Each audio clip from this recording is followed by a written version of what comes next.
We're live. Cold open because our hearts are cold and bitter and broken from the Chicago Bears. Once again, taking a big old... I'm trying to keep it PG. They defecated all over us.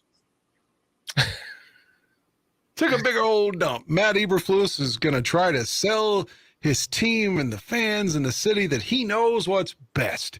He's going to get us over this hump. And who has faith in Eberflus at this point? Anybody? Anybody? Like one person in the chat room? Anybody? Does anyone think Matt Eberflus is the guy? And if he's not the guy, why don't you just take that Band-Aid off and say, well, you know what? This is not going to cure my cancer.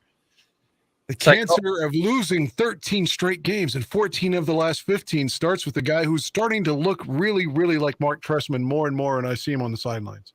His hair, when he's wearing a hat, he's really looking like Trestman, and his entire game and coach, his tenure is starting to feel like a shit show like Trestman. It's starting to feel like Old Yeller, isn't it? Yeah, just shoot me. I'm the old dog that should be put down. Oh, shit. Dan, we pretty much did this together all of last season, and at this point we had at least had a win. At least we had each other. Yeah, we also had each other. But as the season wore on, it's like I tried to remain positive as I could, and I know sometimes I have to kind of talk you out, from the ledge too. And and that you've also done that with me a couple times. But for the most part, I really, really try to remain positive. Just for everybody. Okay, hold on. I want to remain positive for the fans of the Bears. I want to remain positive for the people that watch the show so that they don't think I'm always being negative and shitting. But, it's we're into fucking week 4. And I feel like I'm 30 years old and I have not gone through puberty yet. Wow. You know what I mean? That's the best way I can describe it. I wrote it down because I'm like, I have a good analogy here. Feels like I'm 30 years old and I haven't gone through puberty yet. Meanwhile, I'm watching everyone else around me, jerk off, have kids, get laid. And I don't even know how to come yet. You know what I mean? That's what it feels like to be a fucking Bears fan right now. It's like years and years and years and years of this. And we keep, here's the new hope. Am I going to hit puberty now? Am I going to finally develop and turn into a butterfly? Am I gonna take the next step and have a fucking modern offense for once in my fucking lifetime? Am I ever gonna get to see that? No, I'm 20 years old. I still haven't had an orgasm yet. But the next year, you're hoping, well, it's gotta be this year, right? I'm gonna hit puberty this year, right? Fucking 10 years later, I'm going on 30, and I still haven't hit puberty yet. That's what this Bears team feels like. When is it going to happen? If it's not going to happen now, when is it going to happen? And there's nothing we can do. There's nothing they can do. What are they going to do? Just put it in the hands of some other incompetent fool if they just fire Flus mid-season? So this is the conundrum of being a Bears fan. And listen, we're the charter franchise, man. We should be the ones that are setting the example, yet we're the ones lost. We have 2 ownerships in the entire history of this franchise. And the second ownership now, I mean, she was already married to a Yale graduate and having kids going off to Ivy League schools before her brother even passed away, who was supposed to be the guy running this team right now. And they've been lost ever since. And then her kids come along, and her grandkids. It doesn't, nothing's going to work here. Nothing is going to work until football-minded people are operating this team. And the hope is Kevin Warren. But, of course, they fucked that up too, Dan. They did the whole thing entirely backwards. They went out and looked for a head coach and then hired a general manager and then had the general manager hired the head coach that they interviewed. And then they turned around and even though they knew they were getting rid of Sweaty Teddy, they bring in the fucking new owner, president, I should say, after all of that's been resolved. So the guy from the top doesn't even get to make his decisions going down. He's already been put in place for us to go through limbo again for the next fucking regime while they fire Flus and we decide if we're going to keep Poles. And okay, well, I do like what Poles is doing. Oh, now he sucks. So now I'm going to bring in my fucking guy. And in 6 fucking years, maybe we can have the president that we hired this fucking season actually making decisions. That's my rant. All he cares about right now is the stadium, I think. It seems like that's his entire gig.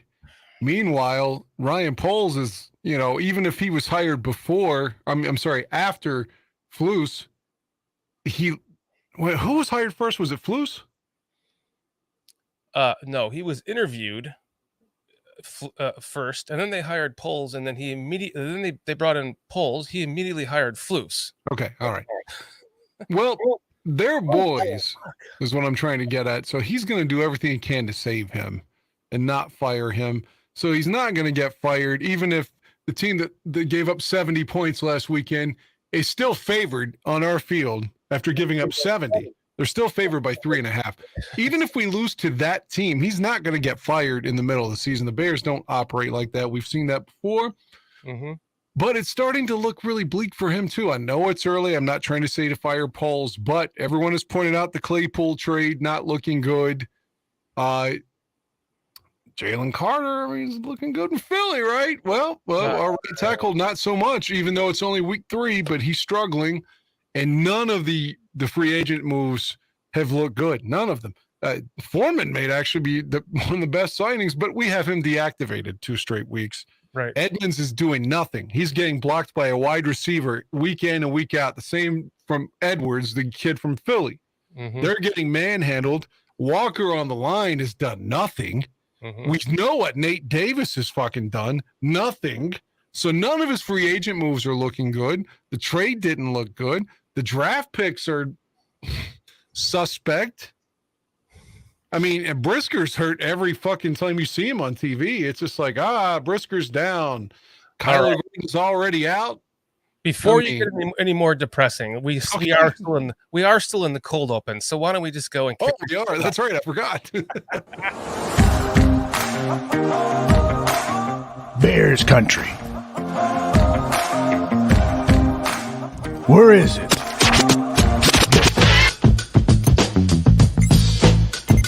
Down with BCP. You down with BCP? You down with BCP? You down with BCP? You down with BCP? You down with BCP? You down with BCP?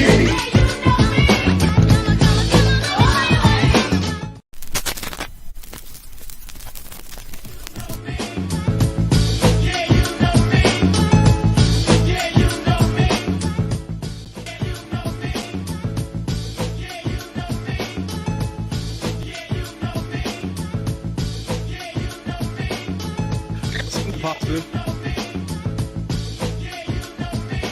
I got something positive. What's that? Well, let me come and turn this down. Naughty by nature. Yeah. On May 22nd, I bought tickets for the Bears Denver game. And as of yesterday, those tickets still had not arrived on my phone. So I was like, oh my God, I'm going to have to fight for these next weekend, beg StubHub, buy more tickets, get a refund, all that. I got my tickets today. Oh, good for you. Bought them May 22nd. They arrived on September 25th, but I've got them. I remember you telling me about that. You're like, I still have not gotten my tickets yet. I'm like, what? Aldo asked me, are you excited about going? Or you wish you weren't going now? Because there was so much hope on May 22nd when I bought them. On September 25th, it's bleak. Very bleak. But I'm excited about going, though, still. I mean, I never take that for granted, seeing the Bears live, even though I feel like I'm a spouse who's been beaten at this point. Not because I want to be the victim, but, like, how many times have you known good-looking ladies in their life, and you're like, man, why does she put up with that guy? and his nonsense. Like, that guy's not even attractive, and he dips, and he's a redneck or whatever, and it's just like the women always stay with the guy that's mean to them. That's the way we are with the Bears. Yeah, we keep We're getting like abused spouses here. Yep, we keep getting beaten, and like, okay, I'll change. I promise. Okay, okay, I We're like believe you. Jake Gyllenhaal on what was that Mountain? What's that movie called again? Brokeback Mountain, when he's like, I can't quit you. I can't stop sodomizing you, or whatever he said. That's what the Bears are to us. We can't quit them, and they just keep sticking it in our asses. I mean, that's where my, it's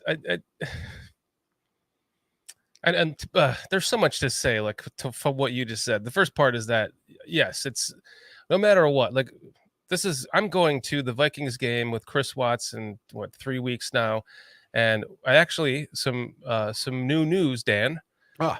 Cliff Victoria, who the friends I met through him to go to the Tampa game here. Cliff is now coming up to Chicago to go to a game with those same friends, and they had another ticket, so they invited me. So now I'm staying for that game. So I'm going to be at the Raiders game with you guys. Good. So I'll definitely see you the Raiders weekend. Yes, absolutely. Yeah, you'll see. We'll be at Aldo's too. So you'll see us at Aldo. Well, my wife's not coming now because of our dog and the eye and all that shit. She has to have a checkup. So it does kind of make it a little bit easier because I'm just driving myself, not pulling a camper. It's just 2 days of driving instead of 4. But why don't you fly then if it's by yourself? Because I want my own vehicle. My mom has a fucking 2004 piece of shit I don't like to drive, so I want to drive my vehicle for 2 weeks. I'm going to be there. Long drive. Yeah, but it's for 2 weeks. It's nice to have your own car. So, but yeah, so I'll be at that game with you guys. Also, we'll see you at Aldo's as well the night before. I talked to them a little bit about that. So, but yeah, we'll be at the game. It'll be fun. And my point is, it doesn't matter. Even if they're losing, when you go to a game and the games are just fun. And the Green Bay game was not fun.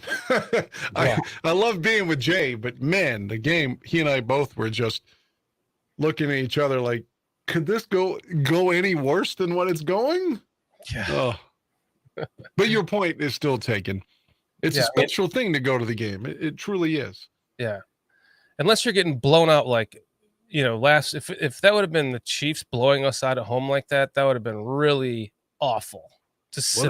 They blew us out on Christmas Eve in 19 when Nagy was our coach. So we've been here before. Yeah, this is true. Guys, what's up in chat? Go ahead.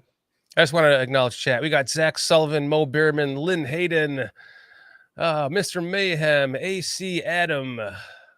Cliff was in here. Destroyer 1320. Thanks for joining us, guys. Foster, thanks for joining us.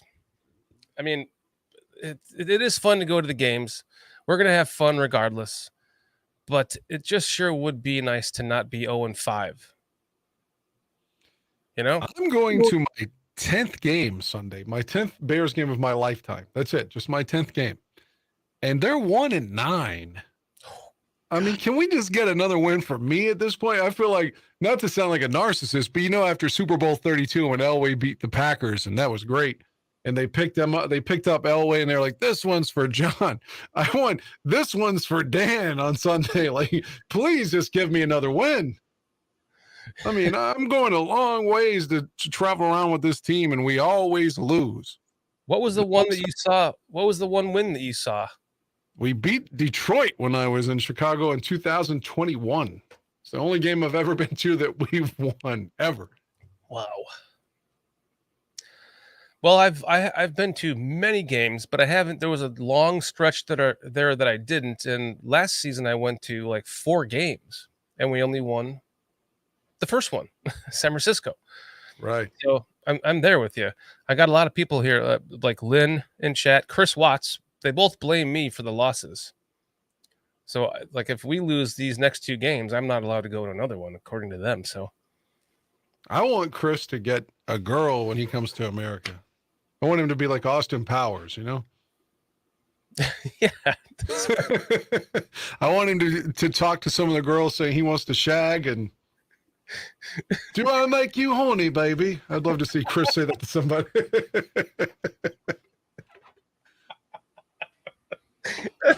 He needs to have some draws on with like the British flag on it, like Austin Powers. I'll have him The say Union that. Jack. Yeah. By the end of his turn there, his trip there, I'll have him saying that. Do I make you horny? That'll be great. But it's going to be a lot of fun with having Chris come into town and Heidi. And Heidi. Okay, so we got let's go look. Yeah.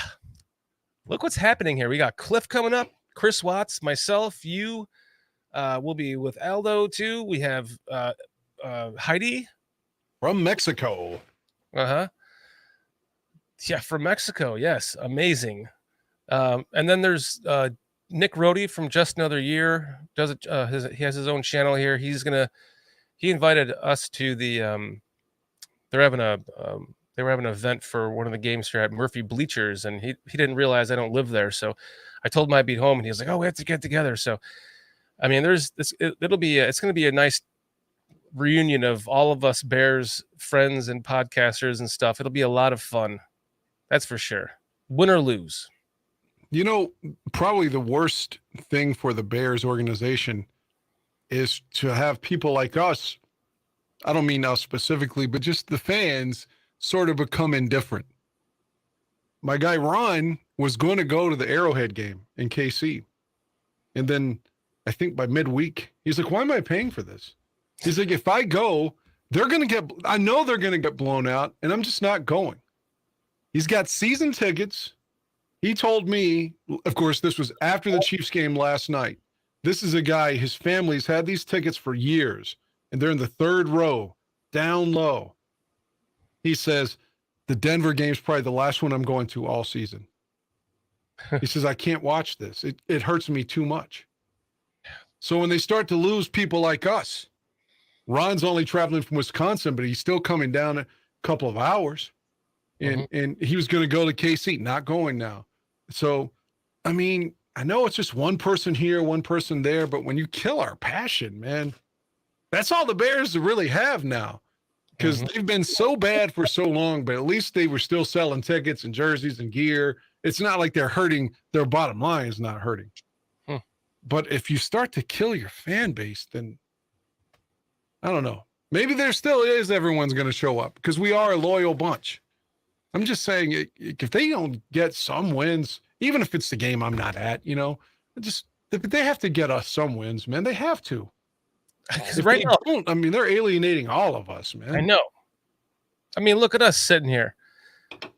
We're still here. We're here. That's enough said, right? For us to show our fandom for the Bears. But the entire fan base is so dejected right now. None of us want to do this.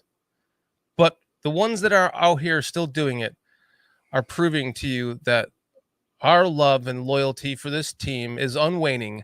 As much as it hurts to sit here and do this, 3 nights a week for myself now, plus a PSF app, plus another game, plus a game. There's like 6 things I'm doing for the Bears during the week now, pretty much. And I don't want to do it. They're killing my passion for it. But I do love doing this with you guys. And that's why I kind of titled this show, Bears Fan Therapy, which is probably why there's only 6 people watching right now, because the title must not have worked because everyone's watching other football as their therapy. It's not the title. It's the game yesterday. Yeah. It's the game yesterday. We're not ready. We're not ready to jump in yet. I'm sure some of us listened to radio today or something. I did not. I did follow along some of, tweets and things, but this is my first. I commiserated a little bit with Sanjan, a little bit with Jay, and a little bit with Ron yesterday. But beyond that, I haven't even want to talk about. I didn't even want to talk about it. Here goes something else. I hope this doesn't manifest. What if I'd have told you last year and you thought I was in a bad mood after the Dolphins game? Because I was getting dumped. But, but what if I was in a bad mood then and I was like, you know what, Dan, I'll see you 1 year from now, and the Bears still will not have won a game in between seeing you this time from next year. That could happen. That could happen, and that is crazy. The Bears haven't even won a game at Soldier Field since week 3 of last year against the Texans, and it took Roquan to make a miracle interception to win that. If you'd have told me last year after I gave you a smooch on each cheek at Kitty O'Shea's as we were leaving, hey, a year from now we're going to have a lot more wins, I would have been like, you're damn right. If you'd have said a year from now, hey, we're not going to have a single fucking win. You'd be like, you're drinking. You've been drinking already. I didn't realize it. Put down the fucking liquor. Yeah, if somebody had told me that, I'd been like, come on, man. I know I'm losing my girl right now, but damn, it's not that bad. Oh, it's that bad? Okay. Yeah. Oh, I want to rant about something else. Please what do. felt like a cold slap in the balls yesterday. Huge thumbs down, massive thumbs down to the NFL on Fox, specifically former Bears tight end number 82, Greg Olsen. I should take his fucking jersey and wipe my cat litter domes with it, or just fucking shit on it, or maybe if I beat off, I'll just start coming on his jersey. He was so bad yesterday. He and that other guy, Kirk, or whatever the hell his name is, pandering to tweens all day. Man, they kept mentioning Taylor Swift as if they were about to get head from her. Oh my God, Taylor Swift is here. Taylor Swift is here. Jay and I had a running gag at one point. I was like, well, there it is. There's the 19th reference. There's the 20th. We were up to 30 and we stopped counting. They just kept. And then Greg Olsen was like, 1989 is my favorite album. No, it's not. No, it's fucking not. You lying piece of fucking shit. Why are they acting? Are we watching the Nickelodeon footage or feed? Why are they talking to us like we're 12-year-old fucking girls? Pat Summerall would have never whored himself out to pandering to 12 or 13-year-old fucking kids. There's no way. All damn day they're referencing Taylor Swift. Oh my God, Taylor Swift is here. Oh God, get the fuck off of it. We're watching a football game. And then to make things even worse, if they're not fawning over Taylor Swift, you've got Greg Olsen saying things like, oh, you know, Kirk, or whatever the fuck your name is. Oh my God, I just love Patrick Mahomes' commercials. That one with Andy Reid over the chicken nuggets. I love that. Are we listening to Chiefs radio? Can we fucking have a broadcast that's telling us about the game? Look, if you want to criticize Fields or Eberflus or, you know, Getsy or whatever the hell's happening with the defense, why they're still in the zone every play and Mahomes is going to, then do it. But they're not even, the Bears are such a joke. They're not even talking about the Bears. They're just fawning over Taylor Swift, Patrick Mahomes' commercials, and like no one even noticed. It just, I mean, as a Bears fan, it was deeply insulting. Like, it sounds like we're listening to the team's radio regional broadcast. Right. And the Taylor Swift stuff, like I said, that no one else seemed to be upset about it. I mean, what the fuck am I watching? The E! Entertainment Network? Are we going to see who's on the red carpet? I don't give a fuck. Go back to the game. Quit talking about her. Quit. Do I look like a kind of guy that gives a fuck about Taylor Swift?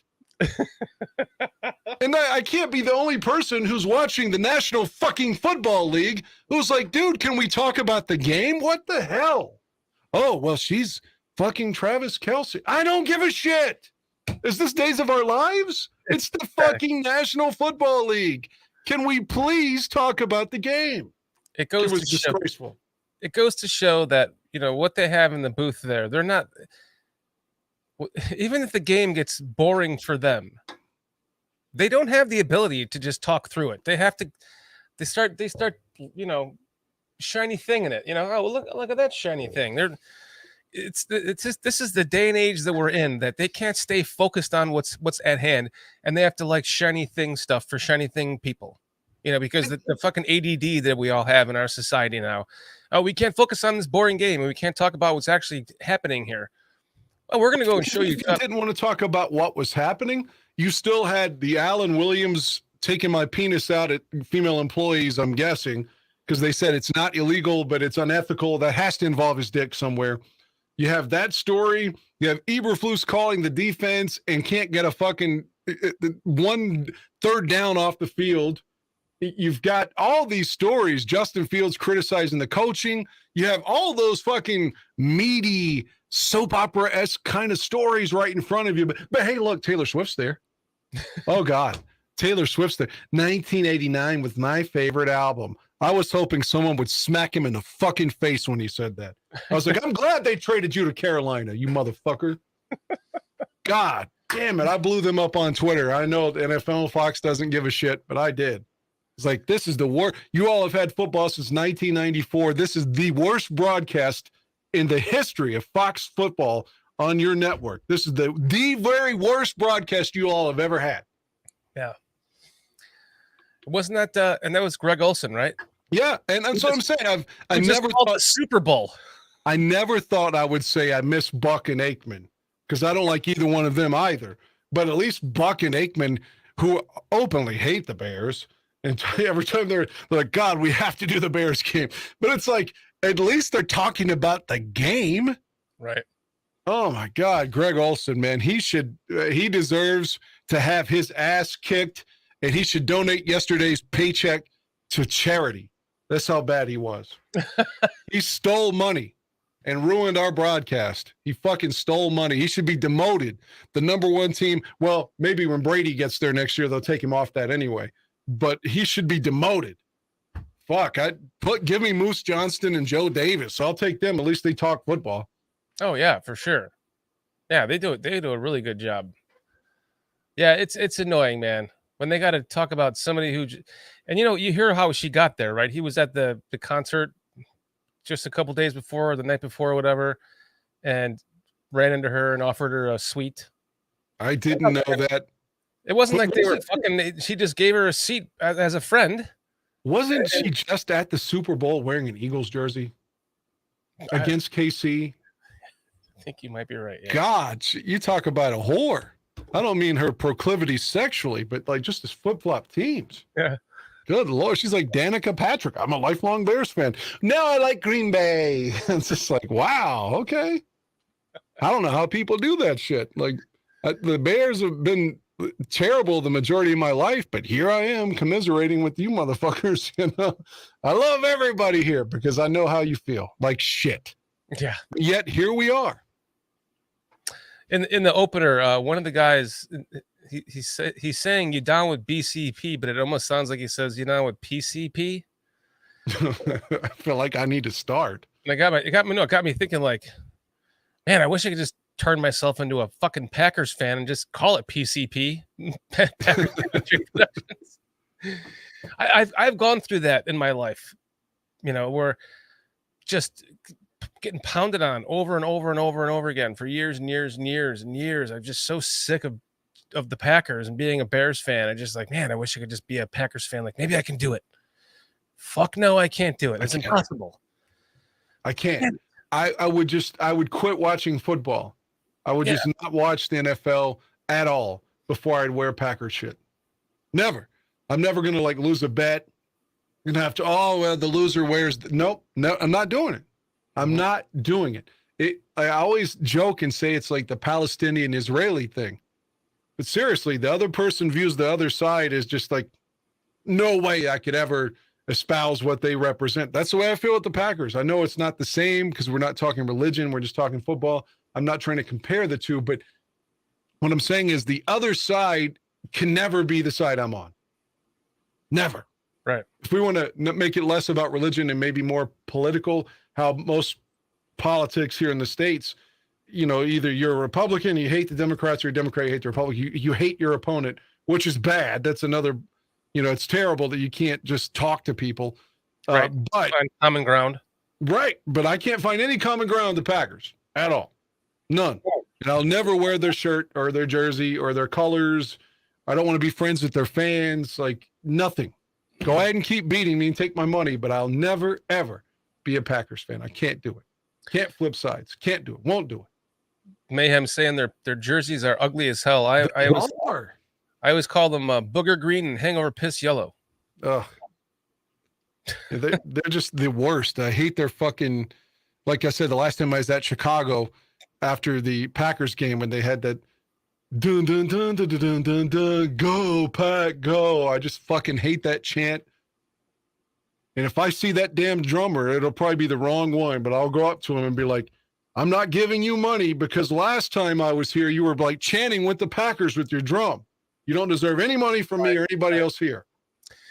I've had opportunities to go to Lambeau Field, and I never wanted to go. Like just like you would never. I've heard Aldo trying to ask you if you would ever go to a game in Lambeau, and no, I don't want to go. Ron's even said that. Oh man, you should go for the experience. What experience?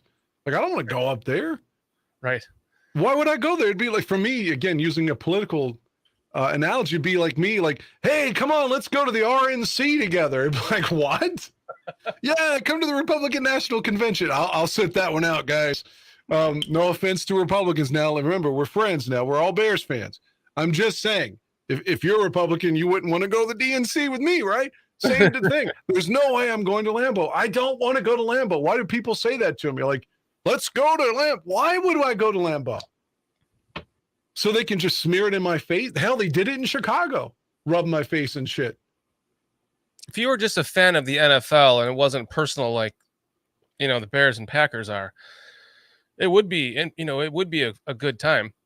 Just because everybody up there, like they party on their, they let you park in their lawns and hang out with them in their front yards. Would scratch your vehicle up, flatten your tires. Dude, they would do something to your vehicle that you would have driven all the way from Florida. Probably. But if you were there, like just as an NFL fan, just hanging out, like I'm impartial to both teams. You might be okay. I can't entertain that hypothetical. I just can't because I'm so ingrained with the Bears. I wear Bears shit. Like if there's 30 days a month, typically, of course there's some with 31, but let's just say 30 for the sake of it. I bet I'm wearing Bears gear 23 or 24 days of the month when I go to work. It's the other days I'm just wearing like a band shirt or something. But maybe even 25 or 6. I wear Bears shit every day. Every day. I'm wearing Bears stuff right now. I've got Bears slides on. Bears Nike slides. I've got Bears Nike shorts on and a Bears Nike sweatshirt on. Everything, and a Bears hat for fuck's sake. The only thing I've got on that isn't is my fucking like Fruit of the Loom draws or whatever. Hanes, whatever the hell I got on today. That's the only thing that's not Bears on me. And my socks are not Bears. That's it. Oh man. I wear more Bear stuff than George McCaskey does, I think.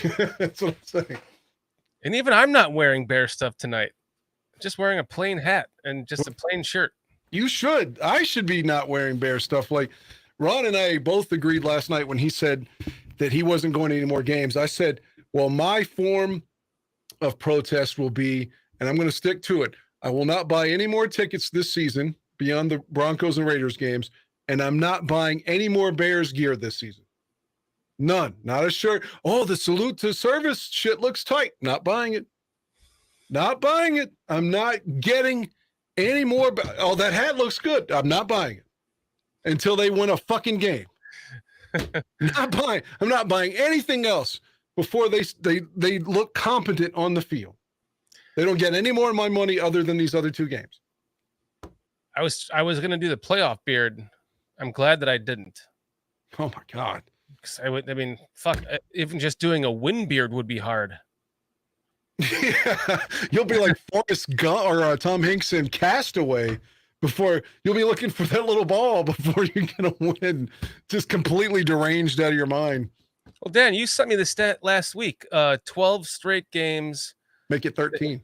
Well, yeah, I was about to add to that. But last week you sent me the stat that they're the first team to lose 12 straight games while also allowing 25 points or more on defense.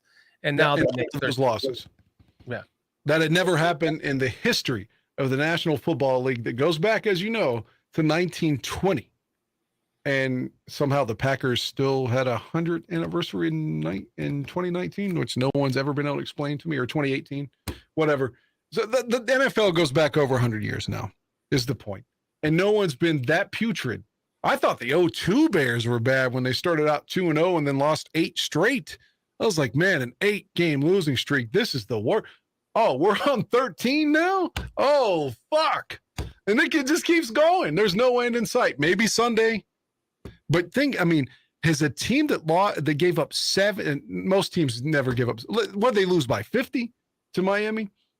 Has a team that's ever lost by 50 points ever been favored the next week? Ever. On the road. Yeah, on the road. Has that ever happened? A team that can lose by 50 be favored?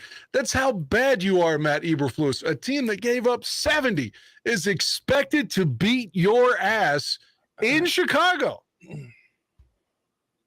Yes. In Chicago. I don't understand how that happens, but I do because I watch the games. I don't know. They run the same plays over and over and over too. It's just, you can see, the defense knows what they're doing. And even when like, oh, Fields shows you he's got a gun, he's going deep. Oh, it hits number 2 in the hands and it's incomplete. Right in the breadbasket. And he just bobbles it like a Raggedy Ann doll. And then Herbert fumbles. And then the play that Fields got hurt on, clearly helmet to helmet. He's hit in the face, under the face mask, no call. There's a play way earlier in the game when Claypool is deep down the field and there's pass interference or illegal contact at minimum. The guy's all over him. No call. No fucking call. I know the Bears suck. I get it. But come on, man. At least call the ones that, like, when Fields gets hit like that or the PI. How do they just let those go? I never understand that. And then the first touchdown of the game for Kansas City was that even deeper insult to injury. They ran that little fucking flip play that Nagy did 150 times as a Bear and never worked. And they score on it against us. But the next one, the running backs, what am I trying to say? His, help me out. When the forward progress, when his forward progress is completely halted, he stopped and they don't blow the whistle and they let the team just push him into the end zone. They gave him a touchdown when he was completely stopped and they just didn't even blow the whistle. It's just like, I'm not saying the referees took the game from us. We lost 41-10. It didn't even feel that close. But if you can't get a call, like his forward progress is clearly stopped.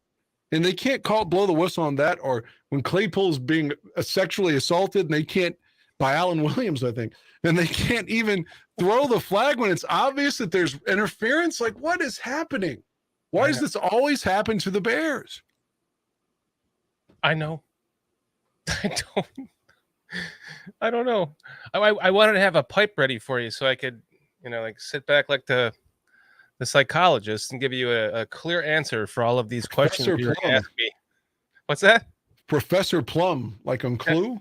And just be like, well, my friend, I do believe it is because you have put far too much of your passion into the Bears, and they have truly never given you anything in return. And so I believe that you must focus a little bit less on the Bears and more on your personal beings in your life. That's so true. It's so true. And if I'm Foreman, I'm like, why did I come here? Right. I'm not even active the last 2 weeks. I'm probably better than Herbert anyway, and I can't get any carries, and now I'm inactive. And for what? Because Velus Jones can run his little end around the week before and not even be on the field the rest of the way? The next game at all? Mm-hmm. It's like, why would you deactivate Foreman? I don't know, man. Especially, we were so good at running the ball until we weren't. Mo Beerman saying it could have been 80-0 if Andy wanted to make a point. I swear, I really thought they were going to try to beat our record, because what was the halftime score? 34-31, 34-0 maybe. 34-0. Right there, you're like, okay, we're halfway to a 70 burger right here with an extra point. Right? If we just do the same thing, we're the 2-point conversion, right? If we get a 2-point conversion and do the same thing that we just did in the first half, we can make 70 points. And then let's just try to let's beat the Bears and try to beat their own record. And I really thought Nagy was going to take this personal, and because you could tell he was calling the plays, doing his little hiding his face thing. So, Andy Reid gave this game to Nagy as his personal vendetta against the Bears. Everybody gets their Bears revenge game. Everybody. Of course. And if you're Matt Eberflus, look, there was one play that got called back because the right tackle's helmet wasn't on the line. They called him on that twice yesterday. But the second time, the one that it got called, there was Valdez-Scantling was wide open down the sideline. Same thing happened against the Packers with their tight end Musgrave in week 1. How does this keep happening where you're allowing someone just completely free on the field? That touchdown was called back, but it should have been, 50 or 48 to 10. For some reason, that was called back. And how is the tight end, who we know is fucking Taylor Swift or with Taylor Swift because we heard about it 39 times, how are you allowing that guy to be open on every play? Every play. You're the only man in America that can't see that he's the one you have to fucking double team. But Matt Eberflus just standing there, who knows, calling the plays. God, he's a joke. I thought it was bad when Nagy was here, and it was. It was bad the second year Trestman was here, and it was. I would have never thought, that I could have said that the next coach could be on par with those two fucks. And here we are. I would argue that he's much worse. I mean, wow. even Trestman gave us a historic offensive year, and he almost took us to the playoffs. If not for that 4th and 9. Oh. Yeah, we would have gone to the playoffs. Who knows what would have happened? We were clicking that year. So at least we had some hope with him. I mean, fuck, John Fox even won us 3 to 4 games. Nagy, he took us to the playoffs 2 times. We've actually already said his name way too many times to get away with that shit. I'm not even going to get into that. I have zero thought. But took us to the playoffs in 2 or 4 years. This is a fucking historic mess. 13-game losing streak. Yeah. Getting blown the fuck out in the last one. Our defensive coordinator resigning because he's obviously putting his dick somewhere it doesn't belong. Wouldn't it be funny if he was trying to get a male employee to I shouldn't go on. What if he was coming on to the players? Maybe. I mean, who knows? What's weird is how everything came out with the FBI stuff and the raiding of the house hall, and even reputable people trying to get to be the first one to say it, and then everything just gets squashed in very Bears-like fashion. How they're able to control the narrative very well. They always have been. The McCaskies. They've always been really good at squashing shit and and protecting their image. And so, if that is the case, and time will tell, because if it's something bad with Williams, it's going to become public record. So they can't hide it. If there really was a raid, eventually they're not going to be able to hide it. So it's just weird how it's just gone up and down like that. It just came out, then everything got retracted. Oh, blah, blah, blah. And his attorney said there was no child porn or maybe child pornography. If your attorney has to say that, then what's going on? I was just about to probably child porn if the attorney's saying there's no child porn. Right. Because otherwise your attorney would just not acknowledge that. Mm-hmm. You'd be like, oh, I'm not even going to give credence to that or any validity to it. I'm not going to legitimize it. And there he is saying it. At the very least, because they said it went to HR, he was sexually harassing somebody. Probably sending dick pics when he should have been working on the defense. But then again, the thing about this team, all jokes aside, is they just keep running that same bullshit defense no matter what's happening in front of them. They won't fucking adjust. And on offense, it's the same thing. They won't change it up. They refuse to fucking change it up. We're going to run the same fucking 6 or 7 plays.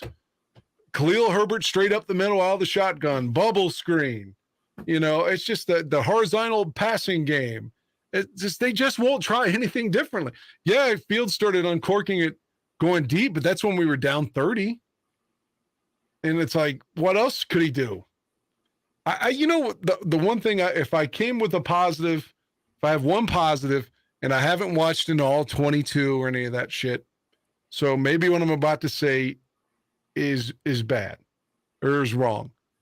But I had no faith in Larry Borum at all and thought Larry Borum was fucking terrible. There were a couple of plays early on. I saw them pulling Larry Borum. I was like, wow, the left tackle's pulling? Like, from what I could tell, Borum did okay. I mean, but maybe I'm wrong, but I felt like what a pleasant surprise because I thought he was just garbage, but he seemed to be okay yesterday. So that's one positive. Well, that's why they drafted him. He does well in space. It's when he's put on an island where he has more of his issues that you've been more aware of. Right. You know? Cliff makes a good point here. Donald Trump promises he will make the Bears win. Let me ask you a question. If Donald Trump bought the Bears, it's okay. No. Well, hold on a second. Just to propose the question to you, to pontificate the question to you, Dave. Have at it. Since you're famed for saying you would suck Aaron Rodgers' dick if it meant a Super Bowl win. How about if it meant Donald Trump buying the team guaranteed us a dynasty? I'd be okay with it. I'm not quitting the Bears if Donald Trump buys the team. I'm not quitting the Bears. I'm not.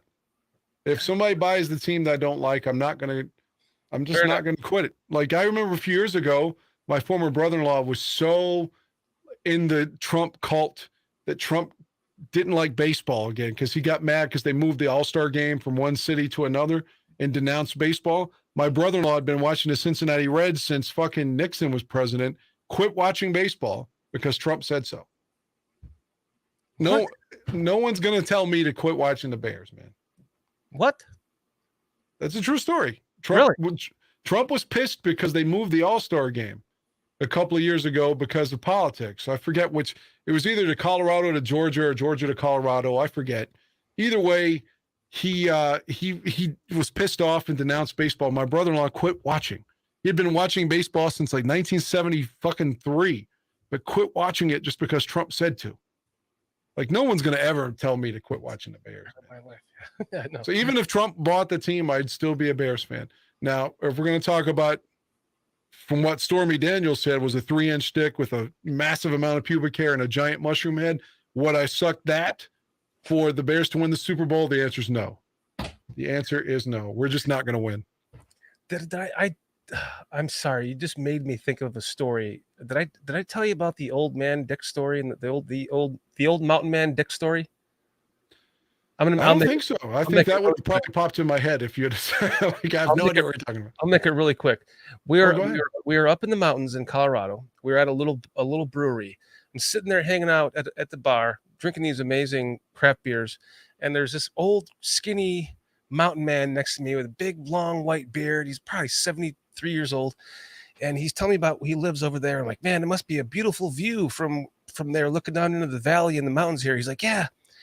Let me show you the view out my front window. So he pulls out his phone and he's sitting right next to me. So he's holding on to his phone like this. And he's just like swiping his phone while he's like showing me. And as I'm thinking, I don't like to look at people's phones while they're just swiping because you never know what you're going to see. And I don't know. I think it's rude. So I try to look away, but here I am like just focusing on this guy switching his pictures. I'm thinking there's no fucking way I'm going to come across an old 75-year-old man dick pic in here. So whatever, I'll just kind of, but here he goes. He's just swiping, boom, dick pic.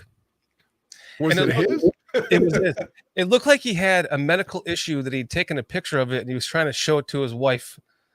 You know, like, oh no, it looked like a Krispy Kreme donut with a mushroom cap covering the center, the whole of the donut. Just like you laid a mushroom cap on top of the donut, and then it was all scabby and red and gross, like, all around the actual donut part. It was so fucked up. And he's doing one of these, and he's like scanning his phone, and I see it, and I go, oh, he goes, oh, we both like went both directions, and I'm like.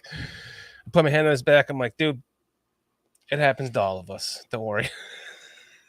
I hope that thing, whatever happened to his dick, doesn't happen to mine. It wasn't whatever it was not good. He wasn't taking a picture to impress somebody. Let's just say that much. It was more like a picture to send his doctor. Oh God. Glenn saying, "Gross, stop it." Cliff, you taking this too seriously. It's a game. Cliff can say that because he experienced the 85 Bears, I mean, all the way through as an adult. Whereas we were kids. I mean, if I'd have been like Aldo was like 25, 6 when they won, I'd be okay now because they'll be like, oh, I've already got our championship, but I feel unfulfilled. So yeah, I feel like I haven't gotten a turn. So this matters. Like I've said before, I'm going to be one of these old Cubs fans when they finally won in 16 and people were going to the cemetery saying, this is my grandfather's dream and blah, blah, blah, blah, blah. That's going to be me. Some motherfucker is going to be talking about how this was my dream and it didn't happen. Or you could be like my grandfather who finally at 82 got to see them win before he passed, right? But you'll be on like, in his case, he had like both of his legs amputated. He was blind, just sat in a chair all day, diabetes, tumor in his head, just listening to the fucking radio all day long. And he finally gets to at least hear it. So he was a Cub fan? Yeah. So he got to hear the 16 game on radio then? Yes, he did. The championship when they beat the Indians? It was one of the highlights of his life. He blind as hell, missing both legs, one from the knee down, the other from the calf down, tumor in his head, making him, lose his memory. But sitting there listening to that and the smile on his face when he talked about it was amazing. So that is exactly the way we are with this. And fortunately, we haven't had body parts taken off yet, or we can still see and all that. I'm not trying to downplay it, but I'm saying that guy, your grandfather's want and desire for a championship superseded all of his health issues and all this. Hopefully we don't get put to the same test. But the point is we all have that same desire in us. That's why we can't shrug it off like Cliff can and just say, oh, it's just a game. We're that old man. We're just in middle-aged bodies. Yep. Yep. Otherwise, it's going to be me, hopefully without the other ailments. But right. I'm going to be the fucking, if I live to be 80 something, probably still wanting the Bears to win. Talking about, that Devin Hester touchdown. We almost got it. We almost got it. Mayhem saying, if the Bears win the Super Bowl of my lifetime, I'd be happy. See, there you go. I kind of wanted to finish my rant from the cold open. Sorry, go ahead. About, Muggs Halas was supposed to inherit this team. And he was on the books to inherit the team. Meanwhile, Virginia had, already married into an Ivy League. Her husband was Ivy League and had Ivy League children. And they were more business centric, probably based on the money that the team had to offer for them. Right. So she wanted her children to be. I think that was Ed McCaskey, right? Is she married? Correct. So you can imagine she was probably just being more business savvy. She wanted her kids to be more business savvy for when they had this money eventually at some point in their lives to know what to do with it. And then Muggs is the inheritor of the team. He's on the will to inherit the team. Does one of those. Now here, 79. If Muggs never passed away, this team, can you imagine how different it would be? Because here, like I'm saying, you have a woman who is not, she's planning on her brother owning it, and with good reason, and preparing her children to be able to handle finances because inherently money is going to be there. And then boom, now she owns the team. And from that point on, it just became, that's when this whole franchise went downhill, because there was nobody that knew what the fuck was going on football wise to be able to manage this moving forward. And that's why Ditka is the last fucking coach that was hired by George Halas himself. And he's the last most successful one. Yes, Lovey is successful. Lovey did a hell of a job for us. Lovey was the only one that came close to breaking the mold of the foundational dysfunction that we have had since Ditka. But since then, it's been twice-fold even more dysfunctional. They're going and hiring consultants to find their next coaches. None of those have worked out. The past 2 times did not work out. And it's just a shame because this is the charter franchise. We are supposed to be this franchise that are supposed to be like the Steelers. We're supposed to be in this like the Steelers, like the foundation, Giants. the Giants, right? And because of that, because of Muggs passing, this is really what has been the turning point of this team. And we can all sit here and shit on it and blah, blah, blah. But ultimately, Virginia has done the best that she's 100 and going to be 102 years old on January 5th. She has done an admirable job of trying. And nobody wants, Dan, as much as you love the Bears, as much as I love the Bears, everybody here in chat, everybody listening to this, nobody loves the Bears more than her. And so that gets passed down to her son, George, he's literally trying to win this for her. And fuck, it's not going to happen. This poor woman is not going to get to see another Super Bowl win in her life. Nope. And is that, I mean, it just is what it is. That's how we have gotten to this point in this Bears organization. The Packers are an organization. The Bears are not. They don't know how to draft and develop and pass along generational knowledge to the next, because it began with someone that didn't know how to start to do that herself. Like, it was already, she wasn't part of that plan, and then all of a sudden she was thrust into it. The Packers have had this organizational passing down of the torch through management and grooming. They've always groomed and passed off and groomed and passed off and groomed and passed off. You know, Favre to Rodgers, what's his name to Gutekunst, even their offensive coordinator who groomed Favre. You know, he was there through Rodgers too. I can't remember his name. It's at the tip of my tongue, but you'd know who I was talking about. And then you got Ron Wolf passing it, grooming Gutekunst. And we don't have that. We're always looking for consultants to find the next so and so, because we were decapitated in the late 70s. If you go back, the turning point was probably January 93 when they fired Ditka. I mean, Michael McCaskey was always jealous of him and the notoriety that he had. But if he could have put that vanity to the side, you keep Ditka as long as he wants to coach, and you could do it exactly the way the Raiders always did. You know, Al always had a way of putting his players in positions. They didn't have to be the GM, but by God, you know, Fred Biletnikoff was going to be working for them, and Willie Brown was going to be working for them. There was always somebody with lineage. So you let Ditka coach until he doesn't want to coach. And then you put him in the front office. He doesn't have to be the GM. He doesn't have to be making the draft picks, but you make him a figurehead, like, for the organization until he wants to fucking go away. And he had that swagger and notoriety and that care for the Bears. I mean, I know he had a bad 1992 and a bad 1989, but you'd have never saw what we're seeing now. Never. And that's what Hamp and OB were saying. Because, again, they knew George Halas.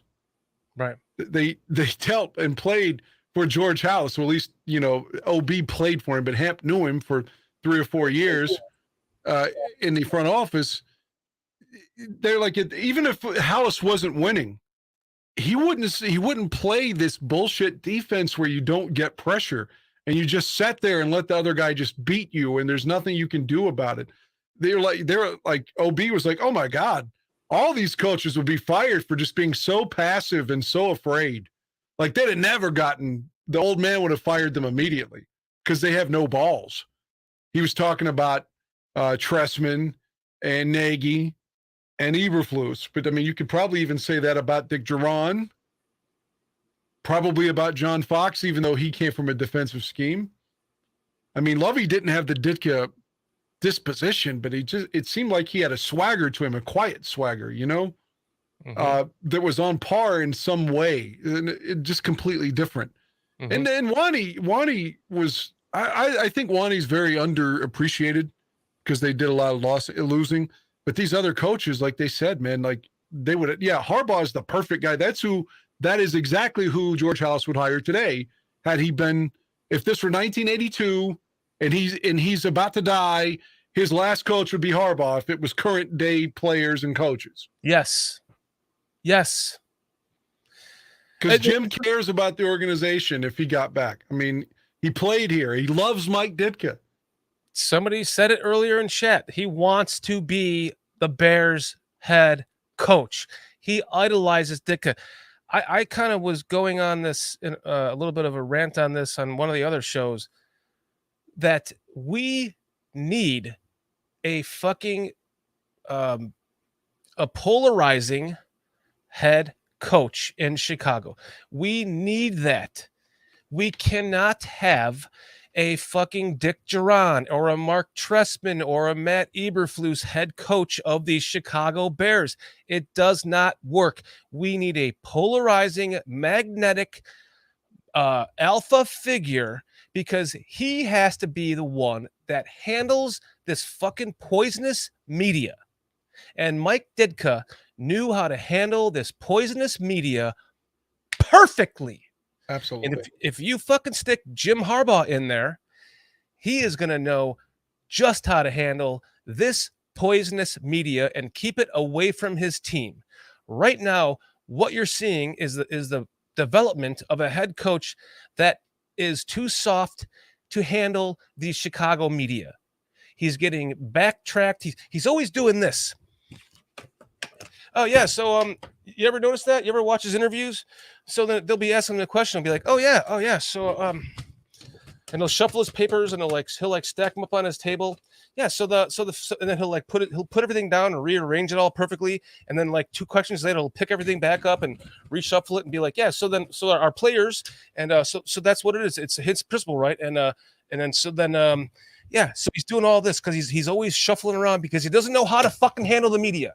You put a Jim Harbaugh in there. He doesn't know how to handle the defense either. Right. You put a polarizing, magnetic alpha head coach in there, a Dan Campbell, that knows how to handle this kind of media to keep and shield his players from it. Instead, what do? They truck Justin Fields out there to answer questions and give you his honest answer. And then what do? That media takes and they clickbait shit because they want to be the first person that you look to what they're saying. And so now, Justin Fields says it's the coaching. The coaching is the problem. No, that's not what he did say that, but then he elaborated on it later. When they don't give you the elaboration, Justin Fields had to come back out and backtrack and say, listen, I'm just trying to give you guys information that you want to hear because I'm trying to give you detailed stuff because I appreciate you guys doing your jobs. But basically he's saying, now I know that I can't do that. Duh. That's where a Jim Harbaugh comes in and says, okay, these are your talking points to the media. Here's how you deflect this question. Here's how you deflect that. Don't answer this. Deflect this that way. That dude knows how to do it. Like for me, Jim Harbaugh is the next coach or bust. And I was on the Jim Harbaugh wagon before Flus. I was on the Jim Harbaugh wagon when they hired him, wondering why they didn't even interview him. And now I'm back on it right now. So for me, I want somebody who knows how to develop a quarterback, proven in multiple places. I want somebody who knows how to handle his team, proven how to do that. I want somebody who knows how to handle this media. He knows how to do that. So for me, that's my pick for the next head coach. It won't fucking happen. It's not going to happen. I mean, maybe Kevin Warren will he'll grab onto his balls and be like, this is my team and this is what we're doing, but probably not. So we're just going to be, in my opinion, It feels because this is just the track record of the Bears. We're on a fucking hamster wheel, and it's just going round and round and round. And we're just going to satisfy the management. And as long as we're just sucking the management. No, it's going to take a fucking stirrup to change things. It's going to. Period. You need someone with character, balls, someone to stand up to the media. If Eberflus would lose this game to a team that gave up 70, you can't fire him after that game because you've got a Thursday night game right after. But you got almost 2 weeks then. If they would lose those games, I know Bears they've never done it. I say you fucking fire that guy. And the reason being, he's never going to amount to anything. And you bring somebody in that maybe can salvage Justin Fields. It's like, look, we've got, by that point, 6 games gone, so 11 to go. You know, like maybe this is our last run together here. Let's see if we can prove it. And everybody immediately will say, who would you hire then? I don't give a fuck, man. Somebody that cares. I don't care if it's Mike Singletary. Just somebody that cares about the fucking C just to get you through the rest of the season until you can try to get Harbaugh. Whether it's Les Frazier, Mike Singletary, or goddamn Lovie Smith. Yeah.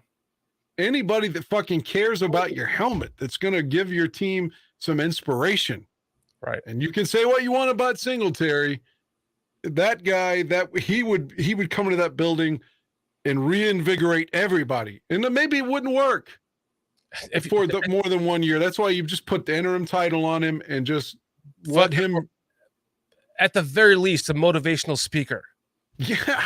Or Les Frazier. I know he left Minnesota. He's what is he? He's like having personal issues or something the rest of the year. But Lovey's getting paid by the Texans, so he probably wouldn't take it either. Yeah.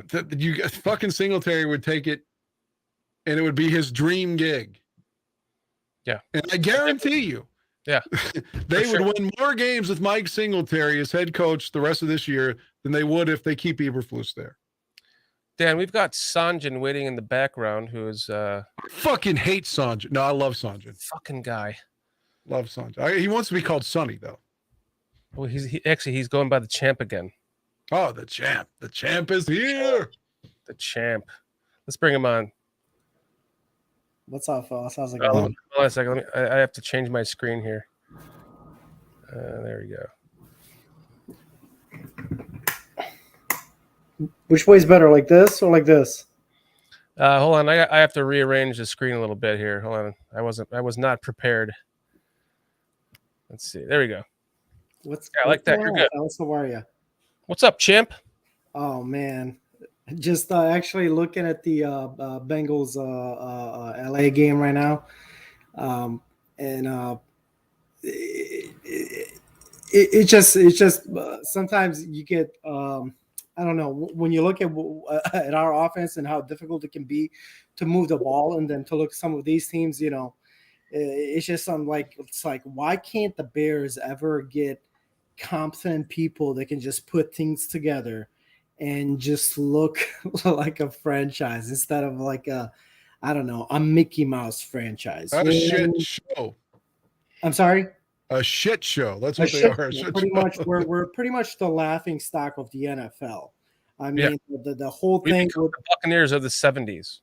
Yeah. I haven't seen the Twitter world or the X world, or whatever you want to call it. I'll be right back, guys. Where the disrespect from the other fan bases, not just the disrespect in sense so much as the laughing at the Bears, that's just completely embarrassing to me.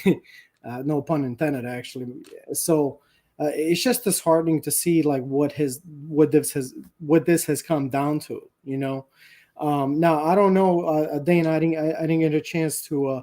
I don't know how much you discussed it or not, but when it comes to the offense in this last game, at least what seemed to me, I guess I don't know if I should say that I liked it or not, or I don't know even if it's a positive. It's obviously not. Is that it seemed that they did try changing things. You know what I mean? I didn't see a whole lot of screen passes. So at least I can tell that they're trying something different. Now, obviously, it didn't work. I don't give him any credit for those garbage touchdowns that they've gotten, which, by the way, I just like to point out, and Dan, answer me this question if you feel the same way, if you feel differently. But at the beginning of the game, to me, either Fields plays like he plays like his mind is like completely shattered, man. Okay. But then towards the end of the game, when it's like pretty much the game is unreachable, and like you could tell where I don't want to say the pressure, not pressure is off of him, but where he's just playing more loose. And then like you actually see him like where he's like, I don't know, being Fields that we used to know, where he would pay attention if the defender had his back turned towards him, and he would give his guy a 50-50 shot, you know what I mean, more often than once at the beginning of the game, you know. So it reminded me of, I'm sorry, but it reminded me of too much of Mitchell Trubisky also with where, you know, throughout the game when we need him, he's just not there. But then when the game's out of reach, the dude's just kind of putting up garbage touchdowns against Saints. And this felt the same ways that Fields was towards the end, you know. And I'm listening to a couple of podcasts this morning, you know, the CHGO, Hogan Johns, and everyone's kind of like, well, you know, he had these moments where he made really good throws. It's like, yeah, but it's like I don't want to say I don't count it, but I want to point out that like he's making those because there's no pressure. He's just playing free now. And I thought that, to me, I saw a distinction, and I wanted to know if you agree with me or not on that point. I'm not sure about the pressure versus I'm not contradicting you. I'm not saying that I disagree with you, but I will say, to your point about the garbage time, you're right. It was in garbage time, but I was happy to see that he was still out there playing. Like when he got below the fucking chin, and it should have been a penalty, and DJ Moore was like trying to get him off the field, like he was going right back to the huddle. Like when he got hit in the fucking chin, bro, and basically could have gotten woozy, could have gotten a concussion, could have been knocked out. He got right back up and was still trying to fucking get that touchdown on fourth down. So he was still going, and they were down. I mean, like 41-0 at the time, and he was still giving us his all. Now his all might not be good enough, unfortunately, but he was still bringing it.